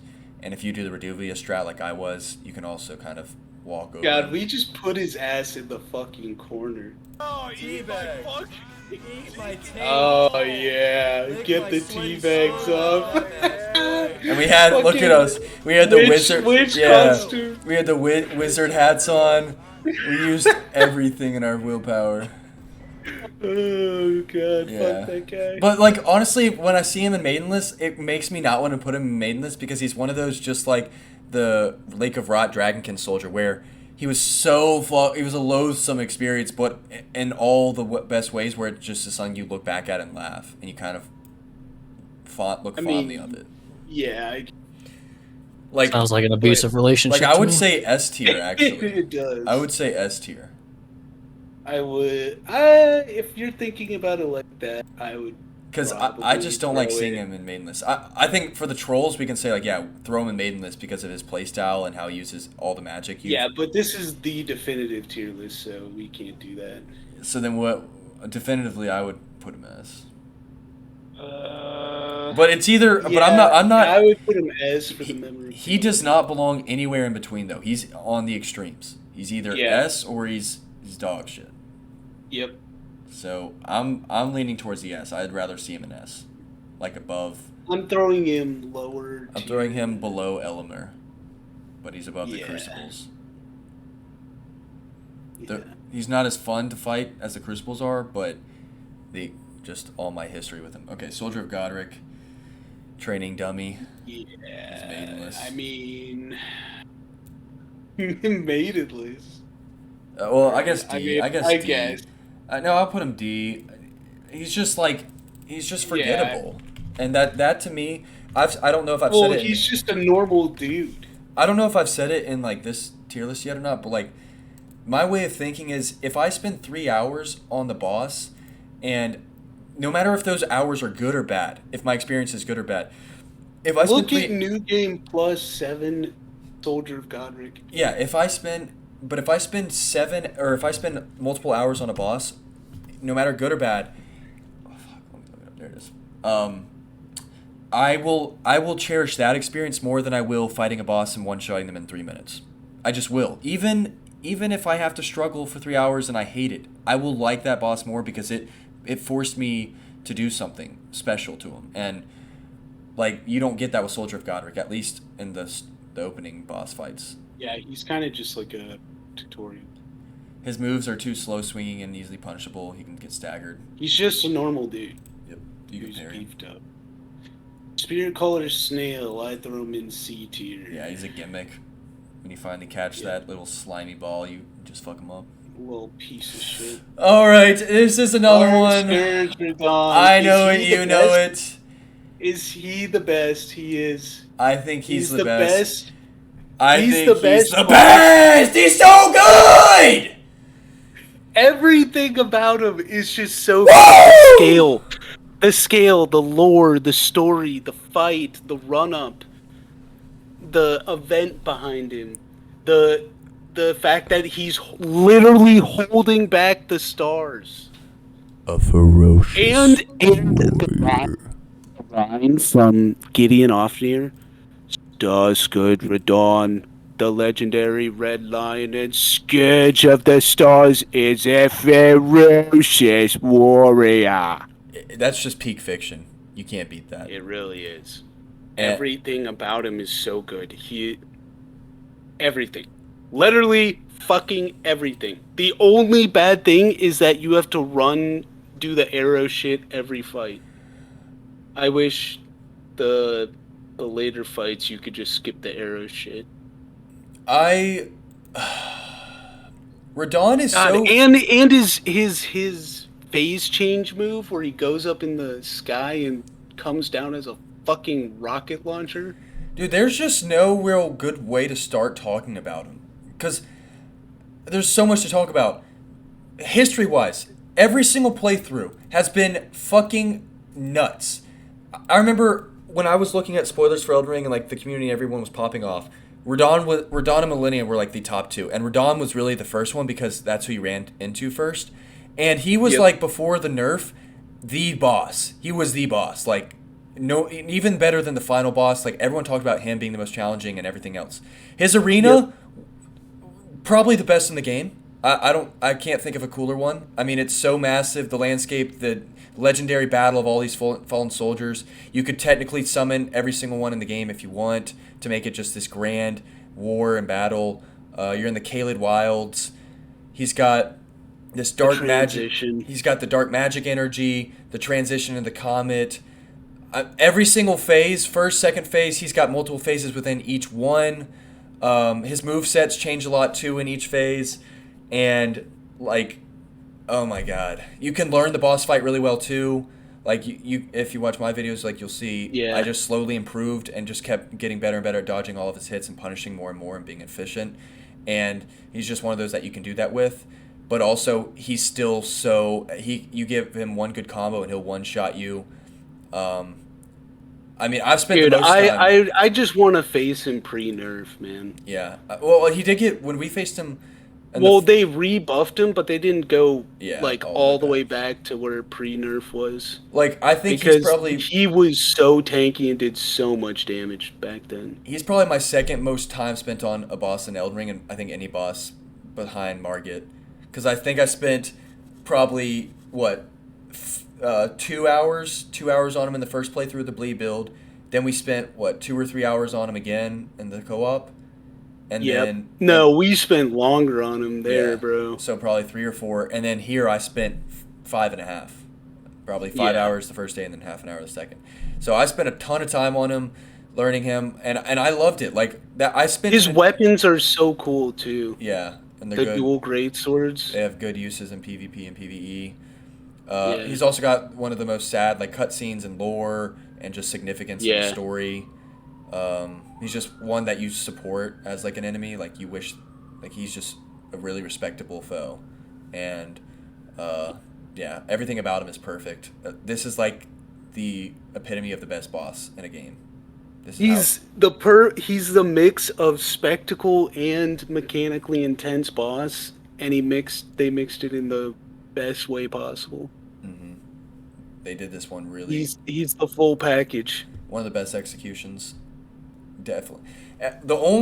One of the only things I can say that he doesn't have against Radagon or against one of these other bosses is the music. I still think his music's good. I didn't really listen to it there, but Radagon still takes the best, and music played a big part for me. So Radagon still. Yeah. All right, Stone Digger Troll, another cave boss, a troll. Yeah, I'd say just B or common C. C. I'll say C. He's not as Tibia offensive. Mariner. Okay, Boat Boy. A+. Boat Boy. Look. S. I'm down to put him I think he's memorable. I'm down to put him in SS. No.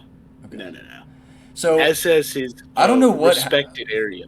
I don't know how it just came up with it on the spot, but ever since I saw him, I always called him Boat Boy, and it's such a fitting name. He's just funny. He's just a funny boss. He's like sitting there minding his own business, rowing, and you're just whacking the shit out of him with sticks, and then he like tries to get people off of, it gets you off him, and it doesn't work, and he just keeps eating shit, and then like he does the waterfall move where he lifts the boat up, and like it kind of kills opponents or his own people.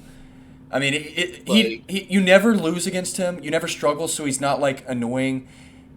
And I always laugh when I face him. I always have a good time for some reason when I fight him, even though he's not hard. It's not like it's one of the only bosses that's not challenging that I enjoy. He's just fun to face. I'll say S. I'll say S. Beat his ass in the fucking boat. I'll put him S. Tree Sentinel duo. I'd throw it in like A.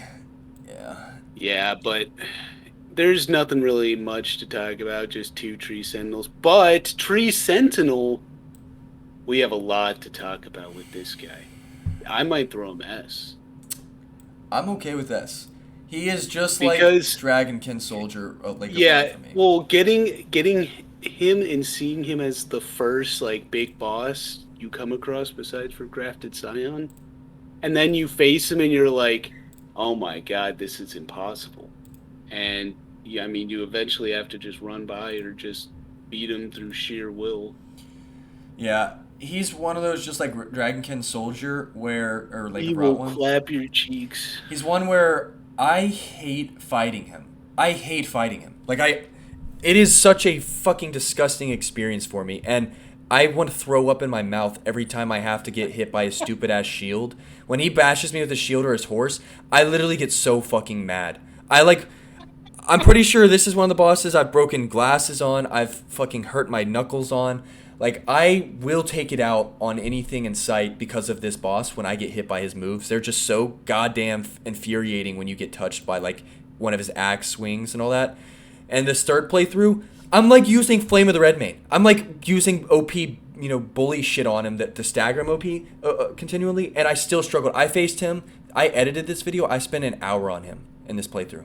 And I spent probably an hour or 2 hours in the second one, and same thing in the first one. OP shit. He's also like one of those bosses that everyone talks about too, because for a lot of players, this was the first guy that they came across, and they didn't try it. They didn't know that you could like skip him, so they faced him. Yeah. That's tough. So he's very memorable for that and for being the first boss. I also like the area you fight him in. Like, it just brings back good memories for like. Yeah. The only issue is that they put way too many of them in the world. Yeah. I think Draconic is probably the perfection of it all. I think. Because even though he has more going on, I like that he has more going on. Whereas this one, very one-dimensional, but still. Yeah. I'm okay putting it S for everything else. Ulcerated Tree Spirit, maidenless. Worst boss in the game for me, looking at this so far. Actually, I wouldn't put him maidenless, but I'm fine with keeping him maidenless. I remember the Limgrave. Back in my Xbox days when I got that Limgrave shortcut to go see him in Stormvale, and I kept dying on the run back because I just would die. I would run back to the Tree Spirit, get my ass beat, and then I get so pissed from it. That was the lowest your vibes have ever been. Yeah, on this game. I kept dying to him, and so then I'd have to do a run back, and the run back was like a 60 to 70 or like minute plus run back, and you had to keep doing parkour and jumping down, and if you skipped a step, you would take damage or die, and it was just one of those where like I would skip a step or miss a step, take damage, and instantly lose full. And then like I'd get to the boss fight, and the boss was like I was under leveled, and I had a dog shit build, and he would just one shot me with his explosion move or his AoE attacks, and I just kept repeating it, and I spent like an hour and a half on him, and then I finally gave up. No, it was longer than that, or before you gave up. Oh yeah, because then you went back and spent another like 30 minutes to an hour. Yeah, I was so over this guy. Like, look, you can see it. The video right there, the frame. That's the door that I ran through right there to do the run back. You can see it right there. That's me doing the run back. Can we find it? It's right here. Yeah, this run back. Why? Why would you do that? Why? And it was just over and over and over. Oh, yeah, no, I had the clips, It was me dying back to back, and these reds look.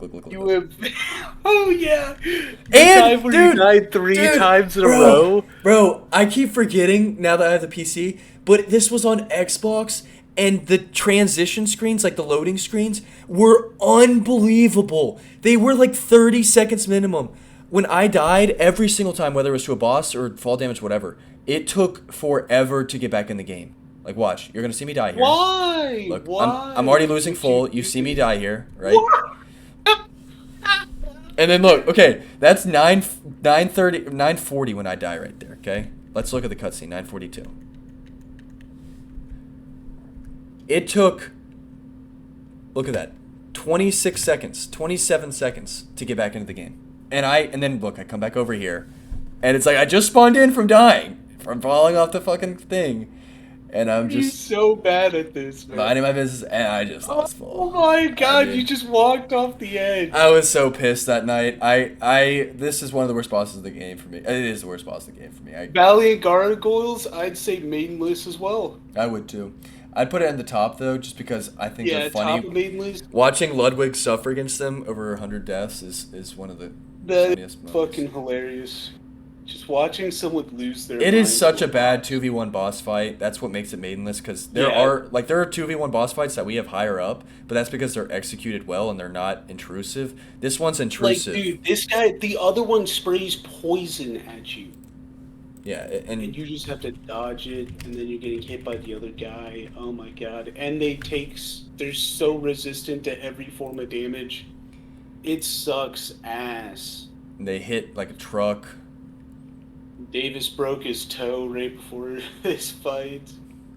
It was really Godfrey fight though. Oh yeah. Yeah, I'm glad that every time I fight these guys, it's higher level. Wormface. Is Wormface the first phase? I never faced this guy. No, I think Wormface is the first phase of Malekith. No, it's not. Oh. Oh, I have faced this guy. I only faced him once, and I think it was the first playthrough, though. Yeah, he was like an Altus Plateau on the lower parts. You just fought him randomly. I don't know. I mean, He's just guess like C and B. yeah, he's just an anticlimactic final boss, I would say, or boss in the tier list. I'd say B or C. We'll go C. Yeah. He's like worse than the Black Blade Kindred. I think that's the tier list. Yep. Look at how many are in SS. Starscourge Radon, Radagon, Malekith, Margit, Millennia, Godfrey, Moog, Dragon Lord, Dragonkin. Lake of Rot. That's Lake of Rot. Godskin Duo, Morgott. And I think those are all deserving, and I'd even throw Godric up there and maybe move Morgott. Yeah, I'd say I right have here, heard. like these four could also go up there. These are probably S plus. And Yeah. as far as left to right goes, this is exactly how I want it to be. I think Radon is the best boss fight when you factor in every single thing objectively, and then subjectively, it's my favorite, so it just goes together perfectly. Radagon, the best music in the entire game. He's just one of the most hype fights, probably the most hype fight you can get, and it's a great conclusion. And mastering the first phase. Malekith is 3 the hours best glass slugfest, cannon. best glass cannon boss fight in the game, and the death rune is so sick. Margit, most memorable boss for me in my entire Dark Souls experience, most time played. Millennia, hardest boss. Morgott, just wicked moves, insane to survive, harder version of Margit, and I thoroughly The enjoyed it. second phase on this guy is insane. I never know when to dodge. I still don't know when to dodge. Millennia, hardest boss in the game, objectively, subjectively. I just have never beaten her. We're still on her. But Moog, Lord of Blood, yeah, and then obviously these three. And then you go Dragon Lord, best spectacle. And I love the S tier. The S tier just has so much character to it, because like half the list is genuinely good bosses, and then the other half is like personal memories of like, oh, I think this boss is funny, or I like parrying this boss, or the run back. Like, see, Tree Sentinel, Off Near, Tibia, like Death Riper, like all these bosses for the most part suck ass. Dude, I think the Crucible Knight is my favorite enemy type in the game. As far as multiple enemies goes, he's probably the best. Yeah. Like multiple repeats. God, I've been waiting to do that. I know we did that tier list when we first beat the game, but I can't remember what we did. I think we just kind of left it alone, or like I didn't record it.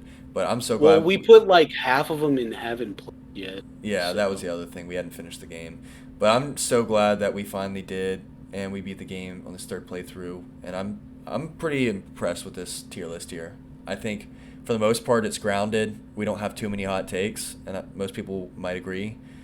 And then I've got my favorites listed here, and I'm a big fan of these orders. It's very top heavy, A+ range. Yeah, I think that's a sign of a good game. Yeah. Just like DS3, we had so many top And just heavy. a few bosses that I absolutely abhor. Yep. And Renala nowadays, actually, yeah, I still throw in Maidenless. She's really the quintessential Maidenless bitch. Yep.